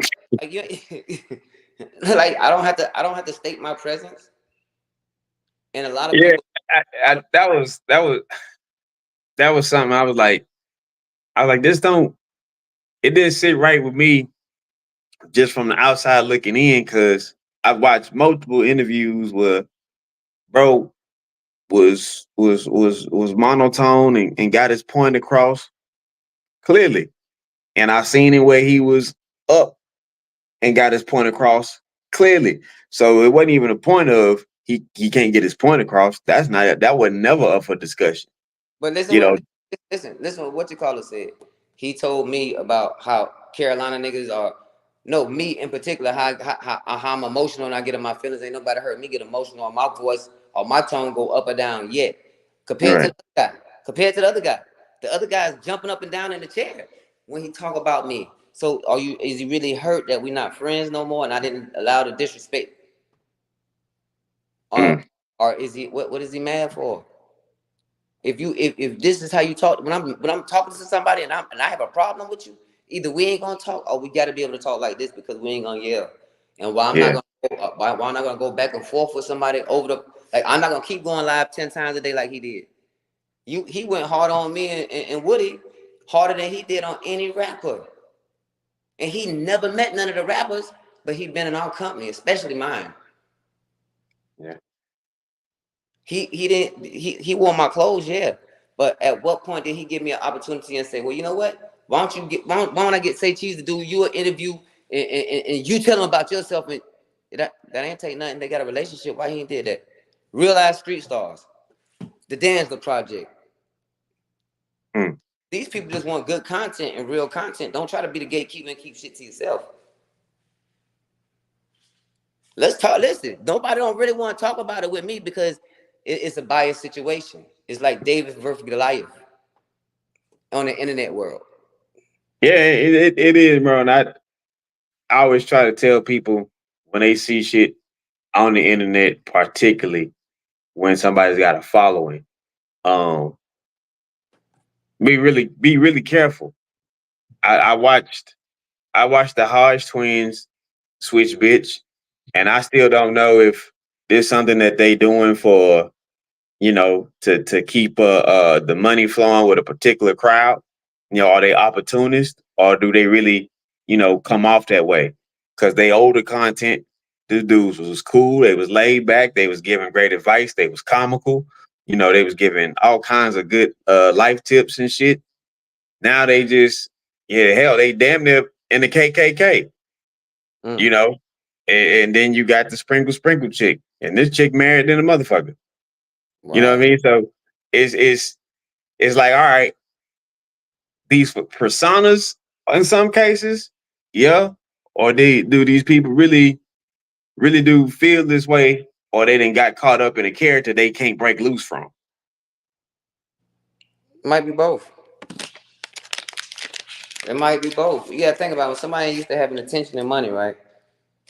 And they was born with a disability, they already have a feeling of being closed in and in the shell because maybe don't, but inside they have a problem with, damn, I got to do this right here to take the attention off my disability and my ability not to care and give a fuck and love. You feel me? What the fuck? Who is that? Sidewalk brother. Sidewalk brother. How you doing, Sidewalk brother? Welcome to the inside. Hey fellas, how y'all doing, man? Everything straight? Yes, sir. Hey, you said, listen, me and that man can talk about anything. That man can come on here and say, man, you know, I just seen your girl at the store, man, and, you know, I got a phone number. Because his tone of voice. Wow. That man had a good tone of voice. He sounds like a reasonable person to talk to. You can't talk to somebody when they're on 10.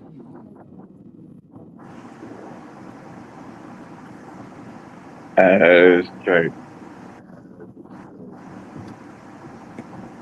There's 3 people on here, all this content, all this dead air. No. I try to make sure bro in a good area now.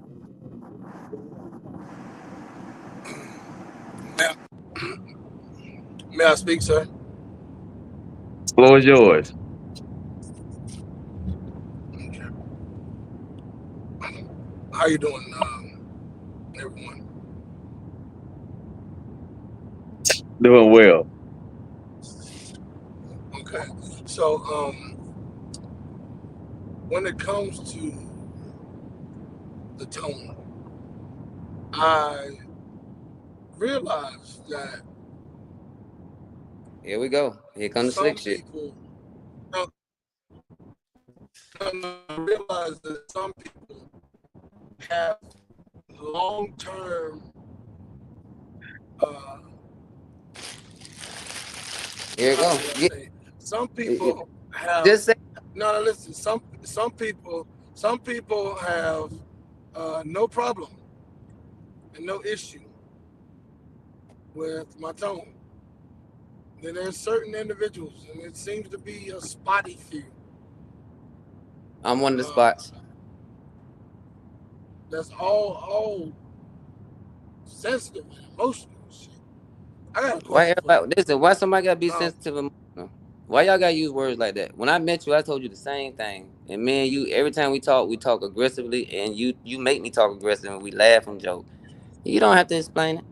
These people don't care. I am your friend. Man, when I met you, When I met you, you was aggressive. You was the most aggressive person I probably one of them I have ever met.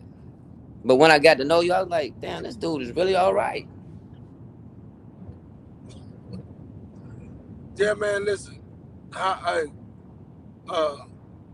enough about me.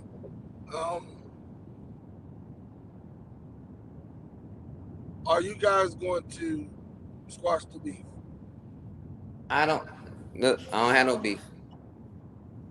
I ain't got no beef. I wouldn't even call it a misunderstanding. If I ain't messed up your money, Well, look. If I ain't messed up your money, slapped your mama, or try to come on to your girl, we don't have a problem. well, listen. The last video that I saw, sir, you was inviting that man to the squared circle to Yeah, a one to a listen. 100 to a hold on, let me finish. To Yeah, a 101-pound title fight. you dead ass right. Let's train and let y'all promote it. Yeah, Man, because listen, that'll listen, be listen. dope. At what point? Listen. So I'm just pulling his card. At what point I didn't disrespect you? So where I come from, after you hit the line of disrespect of calling a man a bitch ass nigga and a hoe ass nigga and fuck your daddy, nigga, let's fight. Let's not even talk about it no more. Let's set up a date and let's fight. Let's make some money off of it. He said, "Fuck your daddy." Yeah, he ain't said fuck my daddy, but you don't know my father. Don't bring him up over the internet. Don't Yeah. bring if I said something to you personal, don't bring it to the internet. We really was not friends. So I'm gonna invite you to fight. How much Why? time do you need to train, sir? Shit. Let's put it. Tell How him. much Let's get time to do you need? listen. Tell him. Let's get to money. Let's see what the money look like. 45 days, 2 months to train for both of us. So what you need 8? I need what? Okay. Man. If that's what it. Listen. No, I was saying Listen. you need 8. Listen. Whatever it's gonna be is gonna be. And I'd rather for us to get in the ring instead of him telling lies like somebody running around here looking for guns and all kind of shit. He the nigga that jumped on here with guns. I never been with a gun.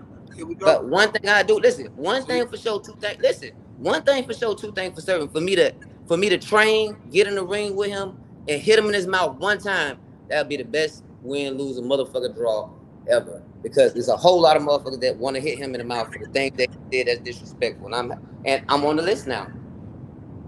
We both 100 pounds. We got the same arm reach. I'm gonna need some bigger shoes because I wear size 9, he wears size 7. So I'm gonna have my feet to be planted a little bit more better. So yeah, why not? Let's do it for the culture. Let's do David against Goliath, the underdog. Mighty Mouth against motherfucking. That's a lot of goddamn. Hey, A lot of goddamn Mr. money. White, you do know that. Yeah, that's a lot of money. But Mr. White, you do know that there's one clause I don't think neither one of y'all thought about. Both of y'all gonna have to have y'all shirt off. That's cool. Listen. That's cool. Once I go ahead and work out for about 2 strong months, I'm a little nigga. I'm gonna get cut up fast. That's not gonna hurt my feelings.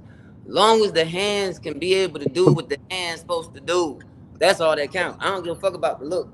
Give a fuck about the technique. Give a fuck about the left. Hey, give a fuck about lucky lefty. You better be a southpaw. Motherfucker try to make Hey, me what's spit that this water all over this fucking phone, bro. I would love to see it though. That's one I would pay for though. That would be I swear to God I want to see that. Y'all gotta go 12 rounds though. Had to bring pay-per-view back, huh? It won't last 12 Yeah. rounds. It won't. You remember that celebrity death match? Celebrity death match. It's not a talking. It's not even gonna be a death match. No, you talking about It's gonna be the same. It's gonna be the same thing Apollo did. Same thing Apollo did to Rocky. He threw in the towel. he said y'all gonna be there looking like 2 claymation figures. D caught onto it. I mean, and you're supposed to find some type of humor in it. But no matter what Clay figure gonna be, what Clay figure, I'm telling you what Clay figure gonna come out with an exceptional record. Ain't nobody hit him in the mouth yet. I'll be the first one. Ain't nobody check Adam 22. I was the first one out of all the rappers, out of all the people that been on his platform. I was the first one to say something to him about his line of questioning and how he deal with people. Man. Oh, the last question I got for you, all jokes aside, real talk, I do want to know, like, are you still coming October 26th? Man, is you crazy? You know I'm gonna be there. Okay. That's what's up. I surely will. And since nobody since niggas don't move around with security, since they don't need security, tell them don't bring security. Hey man, hey. I don't speak on street beef. I'm only. Man, I'm just talking shit. Listen, I don't have no street beef because I wouldn't be on here. It's comical to me. It's comical to me. Yeah, it's not no street beef. I don't have a problem with that man. That man got beef with me. I don't have a problem with him. Because I'm defending myself is a problem. He said, man, who's a Barry White, man? Fuck Barry White. Same Barry White that paid. And then you over there on your channel. Oh, man, let's get in the ring. Let's fight then. And I'm like. You know who Barry White is? Listen. Both y'all. You know who Barry White is. You tried to play Barry White like he's a peon and a lapdog. Barry did not meet you like that. Barry met you as a businessman and remained that from day one. Barry had hospitality when he met you. That nothing changed. The Lord nothing changed. I know the shit ain't changed, and everybody else know the shit ain't changed because I didn't got phone calls throughout the 18 months or the 16 months of being around each other. Like, yo, I like how you move with him. Yeah, one of the best things that I saw happen for a good friend of mine that was in a similar situation, a friend of me and D, and you met him before, too, Barry White, Mr. Jay Prince, for president, had a beef with Mr. Anton Daniels. And the best thing that happened to Jay Prince was he left that beef alone because it got a little old, a little too fast, where it looked like one side was trying to keep it going for the thing that you are accused of, sir. A man accused you of clout chasing. He put a tag on you. He put a tag on. Let me finish with your charges. He put a tag on you for dick riding. He said that you are all about certain numbers and blah blah blah. So what say you so, sir? A clout chaser. So if me and him together, numerous occasions, right? And he got his live on. Why I don't ever jump in front of his live and say, "Go follow Barry White"? Why Barry White only had 5,000 followers? If Barry White was a clout chaser, why his numbers never moved on Instagram by him telling the people to go over here? If Barry White Barry White been around celebrities before he met him. A clout chaser. You got a good point. Nah, and when I met you, I wasn't clout chasing. I didn't meet you at the club and it was like, oh, God damn it, it's him. Hey, I love what you say. Can I be your mentor? No, nigga, I paid you money to come fuck when I first met you. I paid you for your services and made sure that you was in and out and took the same person you met, the same person that you tried to disrespect. So understand, a person is that nice can be just as nasty as you are. Man, that was a lot I had to get off my chest.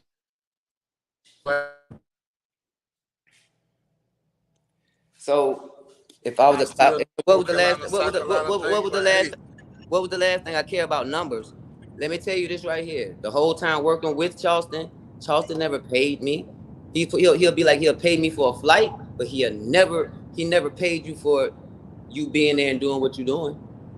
So once you huh? No, go. I'm sorry, sir. Go ahead.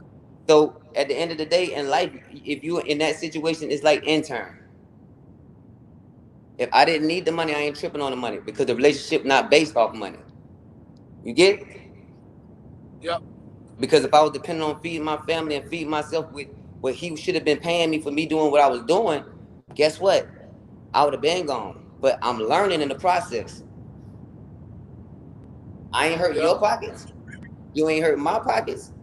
And I'm learning.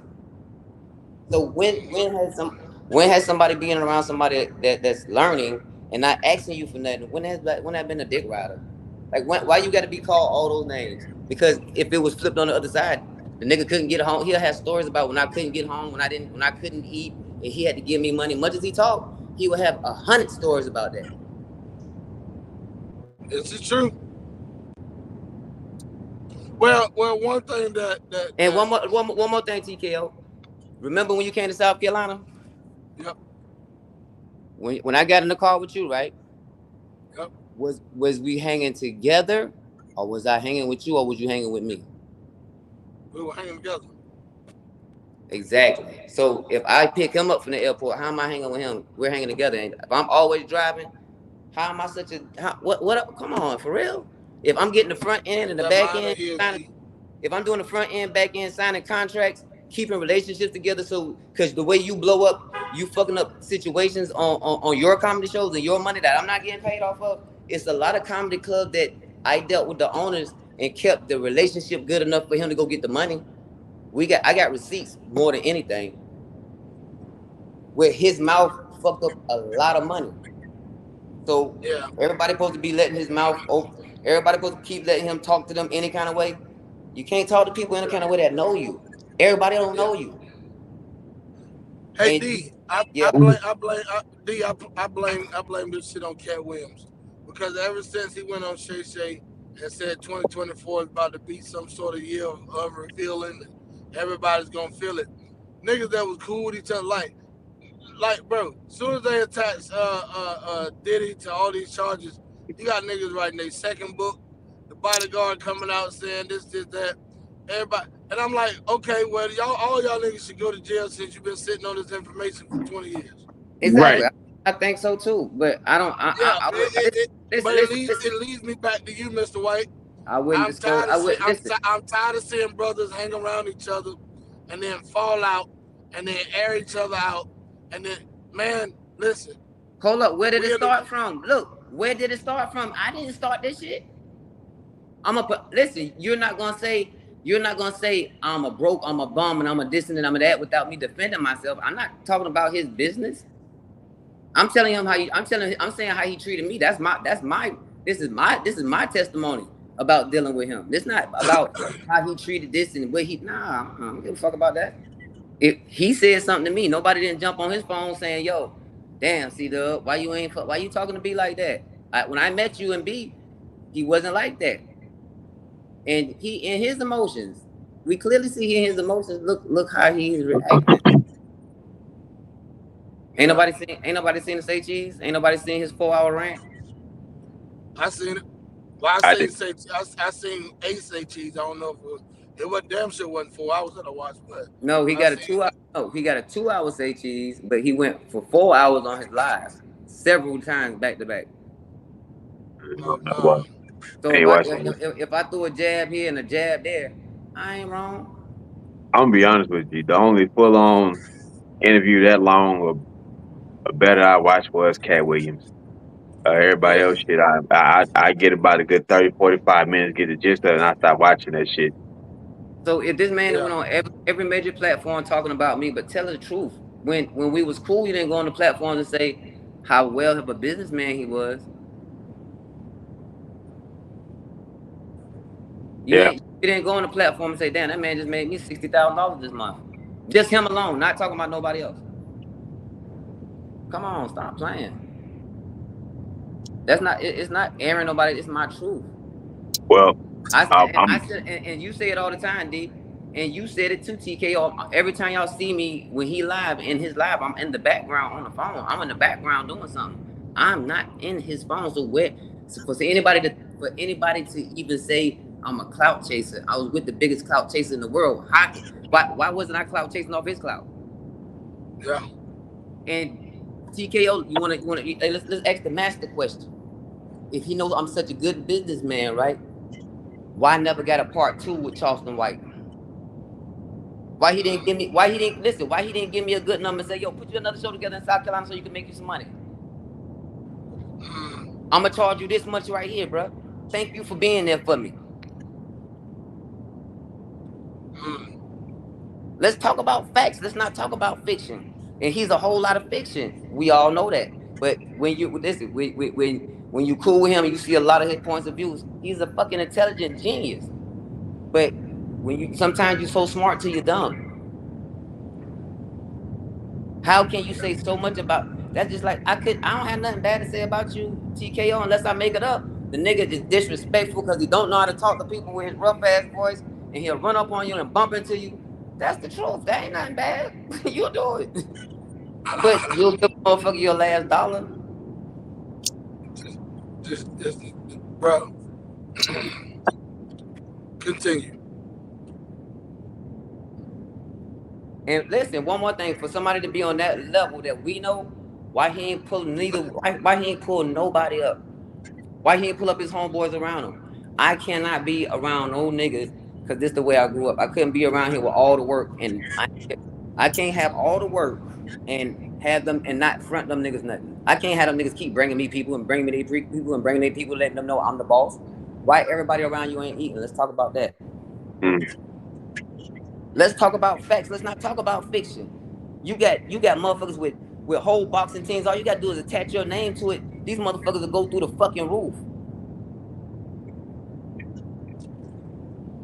So I'm just talking the reality. You done met a whole lot of people in your life along your lifespan of helping you build your brand that you didn't come back and help, but you told them you was. You might not even answer the phone for them. Let's not talk about when you really, really need security and know how these niggas move and you don't want to pay these niggas prices and they giving you the butt naked. What the fuck? You think they're supposed to do it for free? Come on, let's talk about facts. Don't talk about fiction. And this shit bigger than Barry White. Shit, he ain't just shit on Barry White. He shit on a whole lot of niggas on the way to the top. And Barry White is gonna be the first one to say something. So it ain't no beef. It ain't nothing but the truth. When he in your company, he gonna tell you the best shit. So by y'all laying out the red carpet when he come to see y'all flunkies and suckers and dick rock. Come on, my nigga. Nah. That's just what happens when you get around genuine people. They're gonna lay out the red carpet for you. And every time they see you, they're gonna have that same respect. And that's one thing I can say about y'all TKO. Y'all niggas done called us when we was in California. When we was in, they called us when we was in Arizona. And somebody came and said something to me. Somebody came and tapped me. Was like, yo, you know 3,000 them? I was like, yeah. He don't even know that because he's not communicating and keeping in contact with people. One of the niggas in the crowd like, yo, we fuck with 3,000 and TKO. All the way in Arizona. So if that was the ops or somebody different, they could have knocked your fucking head off.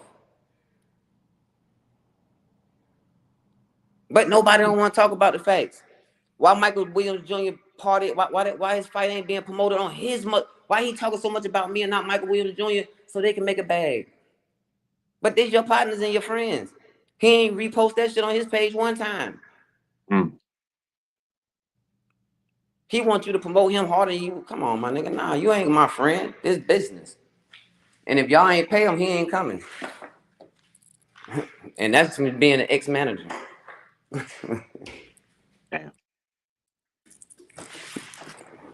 Damn, bro. Damn.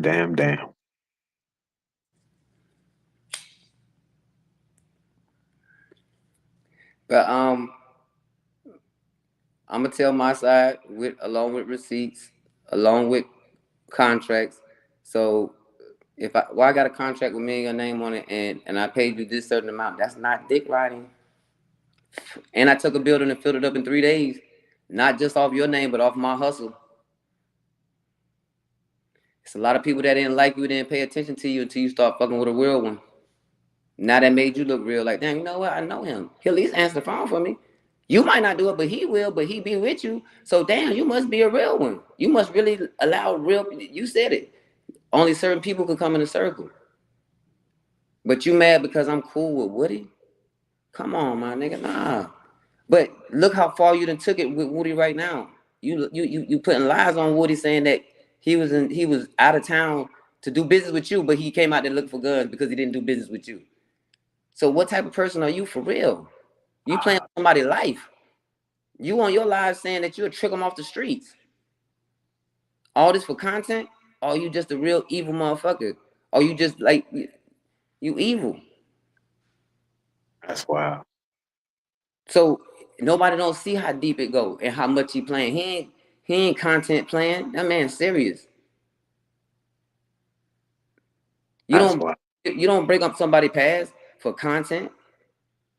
Talk about how would it go on talk about how would it take the kids to the main event, bowling and the games, how he do that shit 2-3 times a week with his money.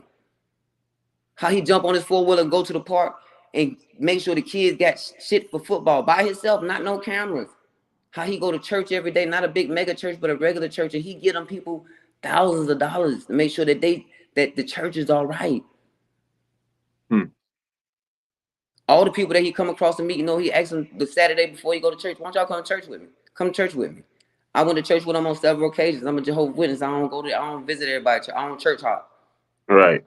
So I went to the church, and I'm thinking it's gonna be a big mega church and a bunch of people, and they're gonna stand up and tell you your name and send me the collection plate around 15 times and all that shit. And ooh, God, it wasn't none of that. It was very wholesome. It was very pure.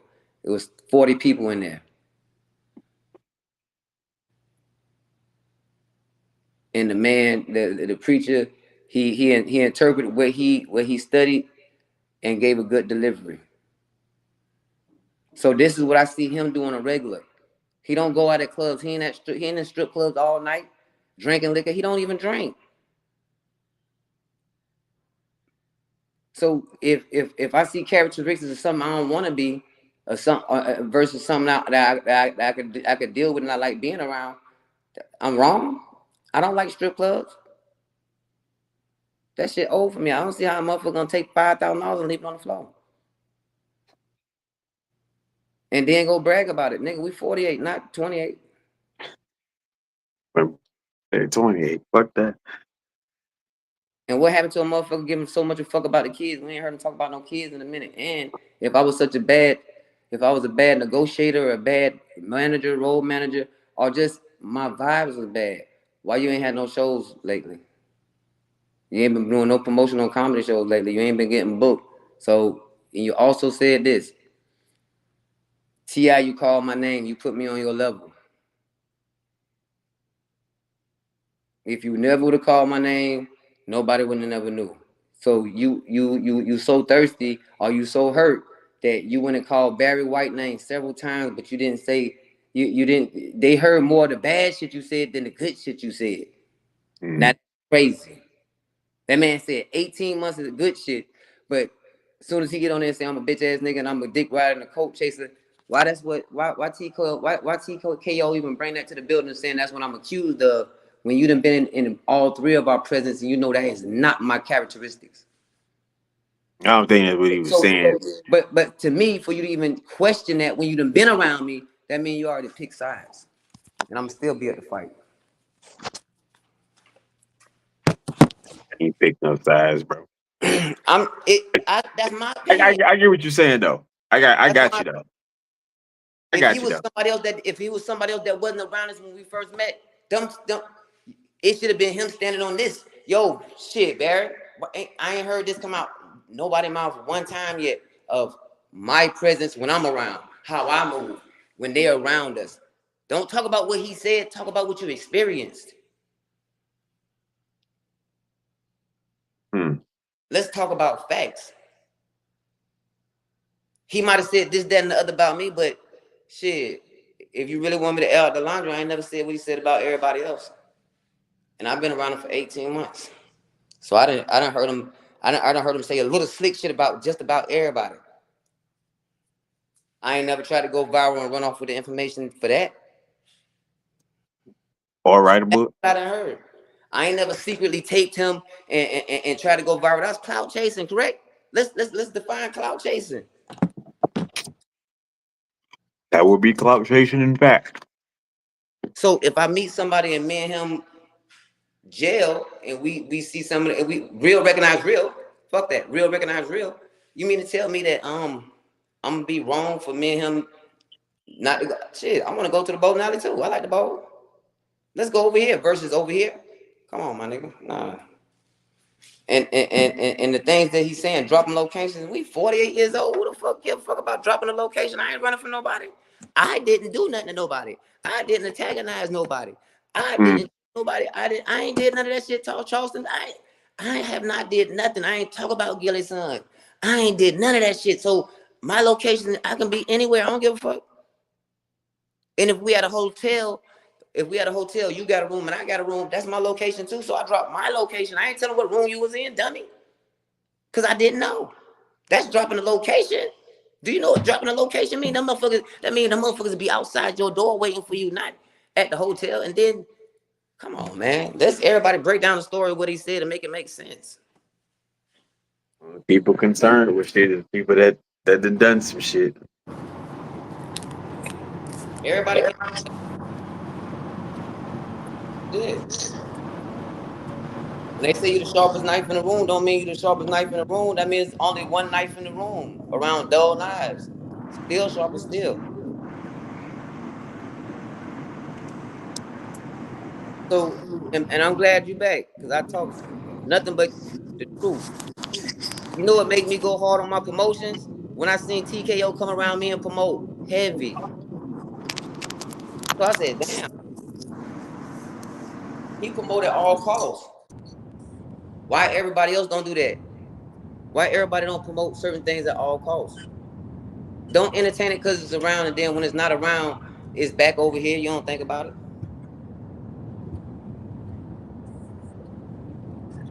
The thing about being a motivational speaker, Barry. What you think? I ain't never think about being motivational nothing. I'm talking about me. Oh yeah, you good at that. And you TKO can be an intimidational speaker.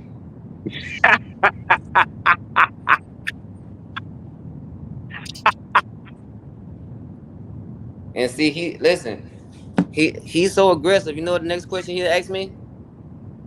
Hey D, you know the next question he gonna say? What is that, bro? Hey, what's your address? I'm in Columbia. And you know what I'm gonna tell him? No, I don't have company. You moved? You moved? Of course, I didn't live there. we only had swim and cookware there. I never lived there. That was a meeting spot. Neutral. Yeah. Haha. It's all good though, sir. I'm no longer your friend. Really? I believe it. And I ain't hit your girlfriend. I ain't touch your mom. I ain't slap your mother, and I ain't never took none of your money. And you don't want to be my friend no more. What did I do to people for? If I don't violate them three, why you don't want to be my friend? Man, listen, I have to distance myself from everyone who's applying, thuggish ways. And who got thuggish ways? I'm not about that life. What life is thuggish? This is what I'm trying to tell you. We're not even talking about thugs. Where's this thuggish and beef coming from? It's not beef. I ain't got no problem. I said let's get in the boxing ring, put on some boxing gloves, promote it, make money, and show the culture that you don't have to talk and tell. If you have a problem, let's take it in the ring. That's what everybody else been trying to do, ain't it? And I like Woody's approach. I like Woody's approach. Woody's approach is he blessed him with kindness. He said, "I ain't got nothing against you, sir. I love you regardless. I don't walk around with guns. I don't do this." So Woody's approach is a little bit better than where you're going, sir, because the way you're headed is a path to nowhere. Guess what? I would not be disrespected. Every man can handle every man handle how they handle it. And if I feel like that man disrespecting me and I say something back, I'm not wrong because I didn't start it. Nobody not on this man line. Nobody not calling that man phone telling that man, yo, bro, why you did that? You should. Everybody want to reason with me instead of reason with him. So obviously, Like I said, I feel like shit. You ain't my friend. You done pick sides. You don't like me. It's sad. Cause It's sad. you definitely ain't call him and tell him nothing. It's sad.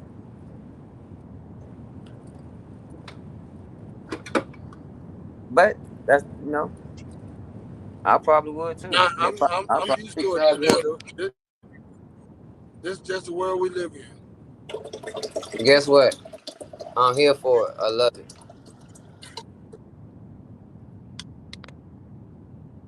So since you're not my friend no more, don't send the shirt for Michael Williams. Hey, listen. So I'm not a sponsor no more. let me say this. He killed my sponsorship. No. He Let me say blackballed this. me. let me say this. Let me say this. Let me say Jesus, this. hippie. Cause this. Can y'all hear me? Yeah. All right. So let me say this, Barrett, and this is real talk. When it comes to Michael Williams Jr. boxing, guns and boxing, and then Al Tariq, the person, none of those ties into each other when you're dealing with me. So when you were just saying a while ago about all the things about Charleston, that's something that he got going on with Michael Williams Jr. boxing that has nothing to do with y'all beef. So when you was giving the analogy of, see, y'all, he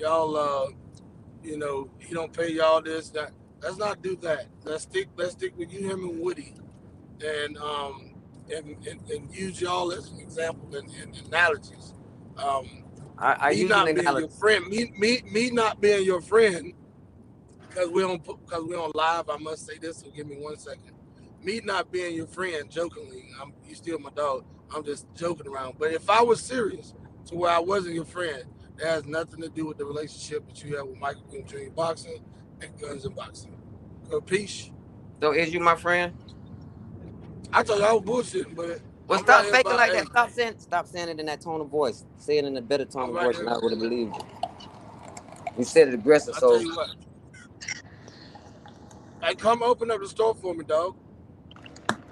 the stores in the mall. I won't have to open Oh up the whole yeah. mall. I don't have that kind of power. You know how you did it the last time. Did you have a grand Last opening time was already, bro? premeditated. I Did you have a still grand? got a lot of things. Now the store already been open. The store, we do other things in the store, so it's not just a Black Lips clothing store. We do a lot of things. It's like Yeah, I'm we do saying, but did you have a hinges, grand Exactly. opening though? That store been open for 2 years. Yeah. So Oh shit. is that the store that I was in? That your boy was giving Charleston some outfits. Nah, it's the store downstairs by the escalator. That is the one. Nah, that ain't the one. Nah, they ain't had no clothes in there at the time. The one that was trying to give him the outfits was upstairs. That's Snoop. Where we went and took All the right, pictures at. the one downstairs. You talking about the one downstairs that had the glass case with the memorabilia or something that he had in there that he created, Right, like Richard art. Pryor and all that. Yeah, Yeah. Richard Pryor Jackson stuff on. Yeah, yeah, I know which one you're talking about. All right, yeah. I'll be in there tomorrow before 7. How you gonna be in there before 7 when the mall open at 11? You talking about 7 p.m., bro? You said close at 7, Oh, huh? 7 p.m. Okay, cool. And I need 2X. For sure. Sweatshirt, t-shirt, what you want? No, I want the hood. I want the jumpsuit, the hoodie, and the jogging pants. So do I walk in there and just start taking stuff off the shelves, or you gonna hook me up? I mean, all you gotta do is, tell me what you want. Step at the cash register. The cash register gonna tell you how to maintain it after that. You try to run out with it, you better be fast. Better be fast. I know you strong, but are you fast? Hey, look, check this out. I'm thinking that me and you on the same page of how I'm getting it. I thought like you were supplying me with a jumpsuit. I really wasn't. I thought you was gonna pay half price or something. That don't sound like me being a good No, you know businessman. how we do it. You know how we do it, man. We want the shit for free from my friends. You demanded that I be your friend, so hey friend. I demanded you be my friend. I don't want you to be my friend. I'd rather for you buy the goddamn sweatsuit at the $200 price that we got it at. Shit. Damn it. I only talk to you. I only talk to you 9 times out the year. Shit. Yeah. Hey You D, taking less time than that for 200. Shit, I'm going with the 200, Alex. hey man, Charles. I mean, not Charles. Damn, y'all look and sound so much alike, and been Nah, look, around each other listen, so long. no, you a damn lie. I got two of them. I got two of them. So no, no. Wow. Wow. I'm just trying to hype this fight up. That's crazy. That's crazy. That nigga stupid. No, I'm he catching dumb. on. No, I'm catching on. I caught it when he said it. I caught everything he said tonight. I just ain't paying him no mind. That's I fucked thought, up. You listen, talking about that? hey, listen. I thought I was like, what? It was that motherfucker Rothenberg. I thought I was throwing some good passes. I wasn't throwing no shit for not to miss. I was Yeah, trying to yeah, throw the yeah. shit on target. So, ladies and gentlemen, for those of y'all that didn't catch that and it went over your big ass head, Barry just said that he got two eyes in his head, and that Charleston got one. And It came from you saying that we look alike, and I just said no, we don't. I have Well, two of them. now that brings me back to the goddamn fight. How the fuck that's gonna work out? How what's gonna work out? You ain't never been in a fight. Somebody got to hit somebody. Nah, I never seen a one-eyed nigga fight. Well, one night nigga need to stop talking. Then shit. That's all I'm saying. Shut up. he gonna throw all lefts. Wow. That might help him. Who that? Who somebody just dropped a comment? I can't Yeah, remember. drama psychic, Atlanta Ave. For sure, Av. For sure. For sure. Av in the building. For sure. Shout out to my 11 Ave What's family. going Drizzle. on? Shout out to the whole Psychic? Atlanta Avenue family. Drizzle with the production and the great direction. And then if y'all look at the clip, he pulled me into Atlanta Avenues. Because when he shot Man, he ran back over there to go get his chain off the ground. And I was standing over there like an innocent bystander. He said, "Come on, Barry." So he done implicated me in a crime that I ain't had nothing to do on Atlanta Avenues. Go back and watch the episode. This nigga tripping. He left So me. is that the situation where he called Cam Newton a hoe ass nigga? No, I'm talking about Atlanta Avenues, the series. When he Yeah, the shot. series. Yeah. No. It's a part when Charleston was at the ATM and he shot Man. And Man got shot, went on the ground. Charleston ran back over there out of the camera eye and picked up his chain. Like they know they was acting, but then he like, "Come on, Barry." You see That what he nigga do. said? In actuality of the show, he has implicated me in something that he did because he said, "Come on," and my dumb ass ran with him. Yeah, but you see how slick he did that though, D. He put emphasis on it when he said out of the camera eye. Yeah, that's where I always been at. I always been there. What I always been.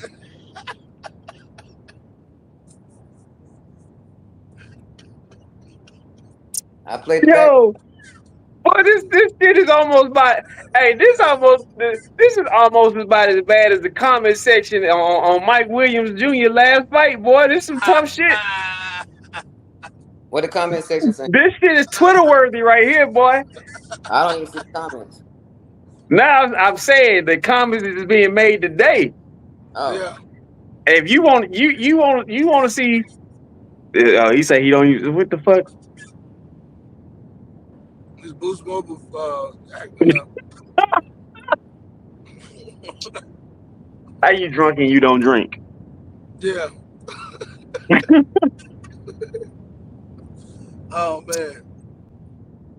Shit. That's some wild shit, boy. Yeah, I was trying to jump on here early when y'all first started, but how long had you went before I got on?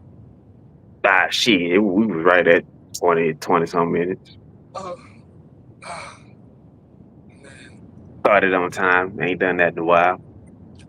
Yeah. Yeah, feel real good. Yeah. Everything out there for you, though, man. Everything good. It's shit, it's a battle. But you know what I'm saying, it'll get worked out one way or another. Like I was telling Barry, I say shit be coming full circle. It's like either nigga something great gonna happen, or I'm gonna die. it's, it's either one way or the other. You crazy. Nigga, hey, it won't be the first time. Yeah. I just thought about it. Shit, hey, give me something to eat. I still got Yeah, I ain't ate shit today either. 3 hours to drive in there. I ain't ate shit either, boy. No, but the game was nice. The Falcons pissed me off because we was actually winning, and then they let the motherfucker come back. I'm like, man, y'all do this stupid shit. Yeah, it's a curse. It's a curse on you mugs. Hey man, Yeah, tell you do right by Michael Vick. yeah, you're right. You're right. You're right. I thought about that shit. That's the damn curse. Yep. The old Negro spiritual Hey, hanging hey, on same thing with San Francisco. Tell y'all do right by Colin Kaepernick. Oh, y'all gonna lose every Super Bowl for the next 90. Yeah. Y'all gonna have to put a statue of that motherfucker in front of the building, make it right, and a check. Nah, but you brought up that Diddy shit, and I've been, all these motherfuckers is talking. Tell what you did, because you was at that party enjoying the shit too. Who? All the people that was at the Diddy party. Oh yeah, the ones that talking that's giving up all the Yeah. I had a big discussion earlier today on TikTok. I was like, I don't have a problem with somebody who's an actual victim going to go get their lick back. But my issue is, if you tell me that I was in a situation or somebody was in a situation and all I got to do is give them cash, they gonna be good. I'm like, nah. See, if you gonna add some money, that's cool. But listen, I'm coming to the table. Yeah, Your Honor, I got a laundry list of shit. First section, line 1, third paragraph. I require 960 hours enclosed with a motherfucker. Yeah, like I promised to not kill him or hurt him, but yeah. Some shit money just can't cover. Yeah. And if you tell me I'm in a situation where I'm abused for a decade, you think you gonna the check you gonna cut plus the check of that ass gonna cut too.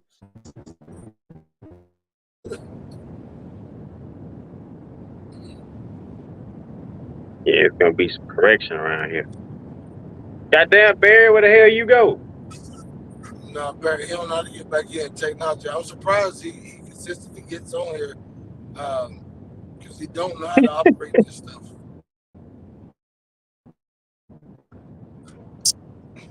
Did you say the South Carolina education? Yeah, that's that. Yeah, that's crazy that the South Carolina lottery got more damn funding behind it than the education system. Yep. Shit, that's just about everywhere about now. Shit.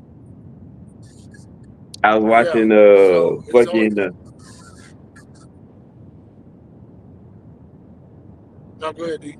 I was watching RFK, and this chick, I forget her name, but she apparently got like all these fucking followers. She's a blogger and a vlogger. She's a social media influencer, and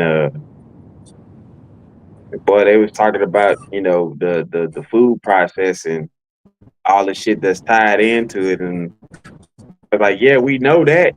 But then what they did was they started pimping out who was all involved. I said, okay, I hear you, but now what y'all gonna do about it?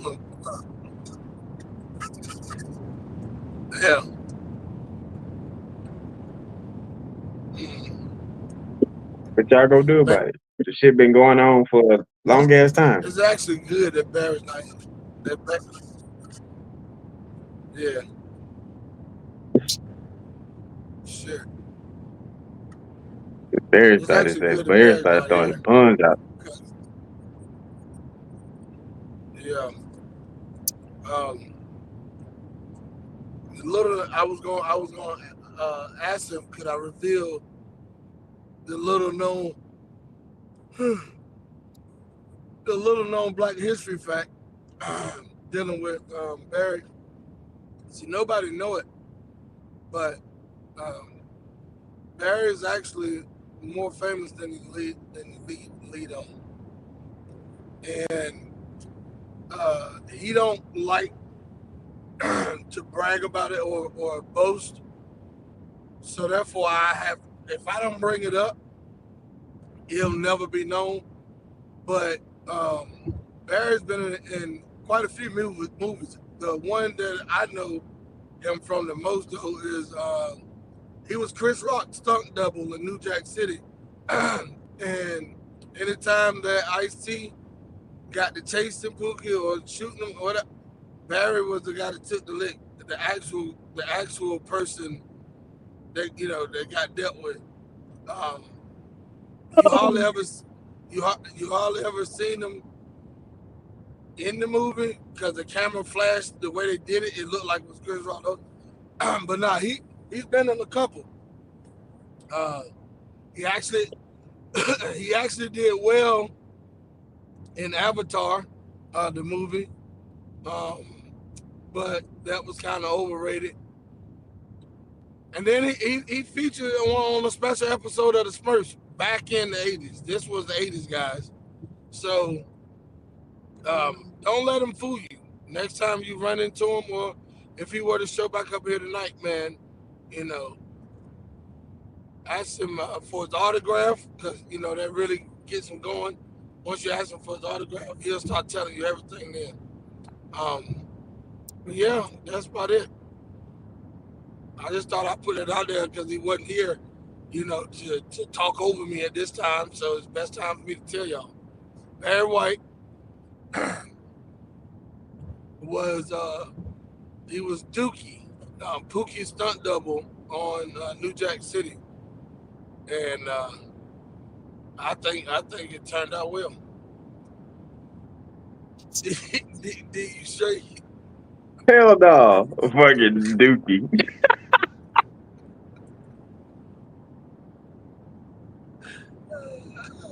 I wanted to, he's on YouTube or Facebook listening to it right now. Yeah, he's somewhere around. Shout out to Barry White. Shout out to Black Lip Apparel, man. Yeah, man. Shout out to Lil Woody. Yeah, shout out to their whole team. Yeah, man. Shout out to them doing what they doing, man. It's Well, crazy. last question I asked, man, then I'm gonna let you go so I can turn it back on my Trump rally in Erie, Pennsylvania. I was halfway in it when I said, "Oh shit, D's live." Wasn't no And bullets flying? wasn't no bullets flying, man. He was really just talking to the citizens who care. Yeah, so when no bullets flying, Pennsylvania really started taking a liking to him. Shit, Pennsylvania been always taking a liking to him. Yeah. Tell you actually out there in the midst of it. Yeah, the Trump train shit. That's where that started out there. Mm-hmm. Goddamn big hunk of tonk trucks and shit, flags, and Yeah. the craziest shit. They want to call you a nigga and jam Snoop Dogg and Tupac on the way to the rally.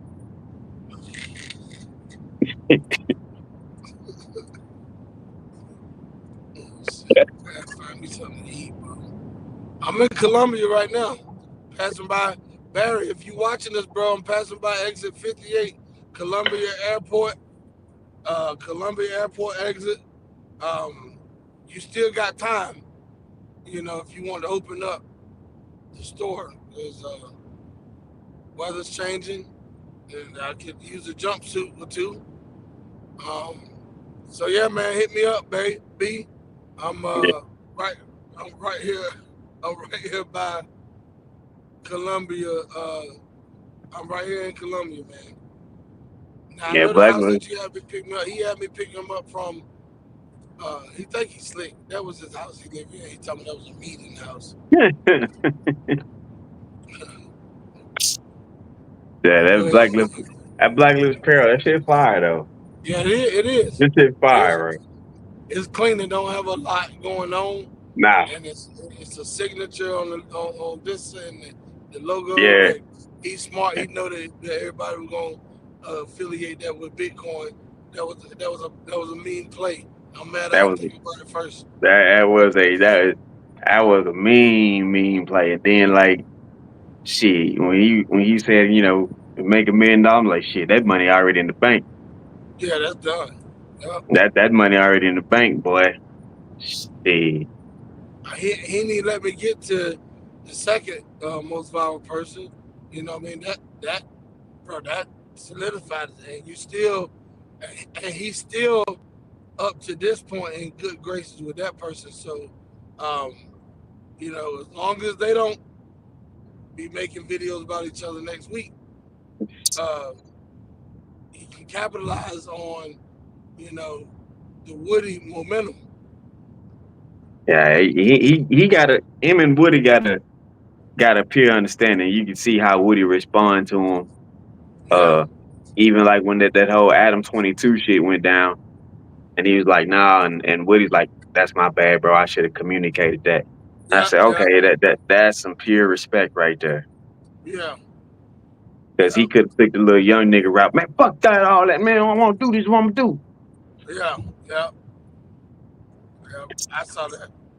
Yeah. So when I saw that, I was like, all right, that's some respect. But shout out to Barry for standing 10 toes down, He sitting up damn in the sure corner. did. Hey, he was sitting up in the corner like a mob boss. Nah, we ain't doing all that. Yeah, We ain't filming it and all that yeah, shit. yeah, Take that shit, turn it to documentary. Ain't got no paperwork. yeah. Barry was giving it to him. Yeah, It's like he was trying to look out. this He was shit. He looking looked out. out. He I see he looked was out. looking out. Yeah. Yeah, he looked out big time, bro. Looked out big time, man. Shit. Yeah, had to get that shit kicked off, man. Yeah, it looked like Hooker Crook, bro. Yeah, I was hoping to come through the airport. Look, I'm gonna come through goddamn Greyhound. What for the fight? it's, Man, it, by the time it, you get here, the fight gonna be over. it might be. Nigga, hey, but they say start to count. Better late than Ah, never. you leaving on Wednesday? Shit, I'm gonna have to leave today. Yeah. Facts. Oh shit. Fucking, Yeah. I was watching Bad Hoffa and fucking Cole Payne. He say, man, why y'all book me on Spirit? He say, man, I didn't book you on Spirit. He say, yeah, you did, bro. He say, shit, I left a month ago.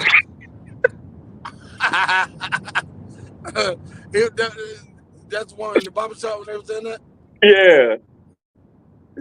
Shit, I left a month ago. Got here today. Boy, they fell out dying.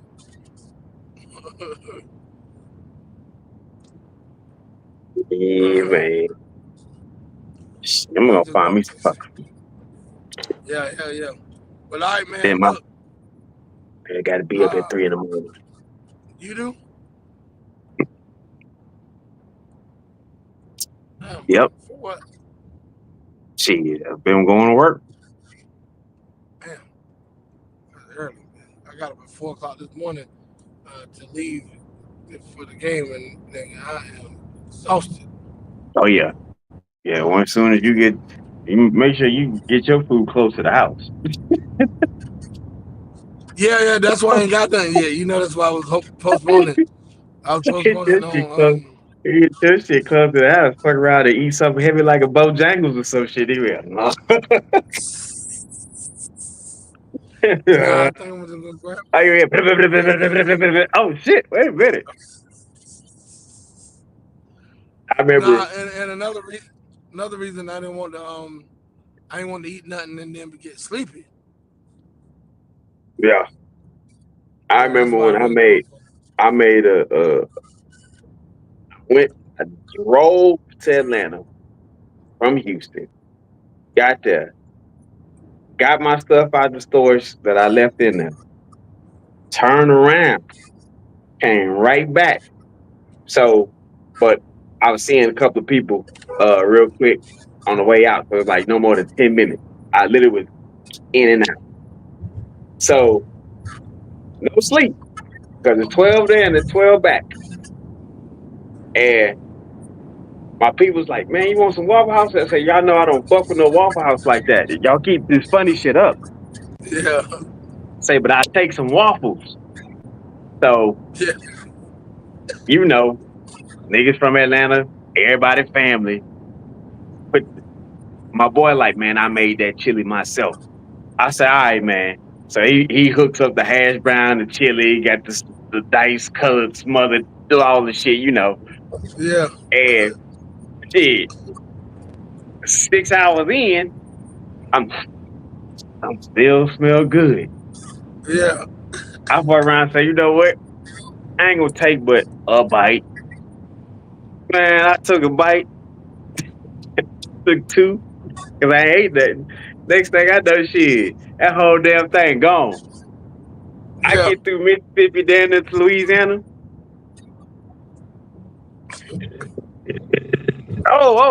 Shit, get my ass in this gas station real quick. I got out that goddamn car, that cop was like, you all right? I say, yeah, man. He's like, you doing some work in that? So just hit some jumping jacks, man.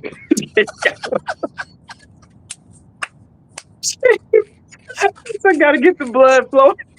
I gotta Yeah. get this shit off me. Oh Shit, shit. bro. That's probably one of the toughest last 6 hour stretches from fucking New Orleans to Houston ever. Man, I don't think I did anything under 180. Yeah. I was like, get my ass off this fucking road. And then, like, the girl I was with at the time, she knew what was up. So she came by and she's like, you want me to help you get your stuff? I was like, fuck that shit. Stay in there. Don't come out. That shit is just here. That shit's fine. It's good. Yeah. Going to fucking sleep. Oh. But all right, man. I'm gonna holler at you, D. I'm gonna get above here. Sure. Yo, All right, everybody, bro. appreciate y'all coming through, man. Please like, comment, and subscribe to the channel, man. It's TMax_network. Y'all already know what it is. TMax_network on all social media platforms. We also have a Discord server, and the Discord server has some resources of education that is free, absolutely free. We also connected to the Hustlers Lounge. Shout out to my homie AJ. She is showing people how to get into the faceless automation. So if you want that, go ahead and get on that Discord, TMax_network/Cigar Boss. And then we'll go ahead and plug you into the Hustlers Lounge and get some more resources going there as well. All right. Take your ass to bed. I gotta go to work tomorrow.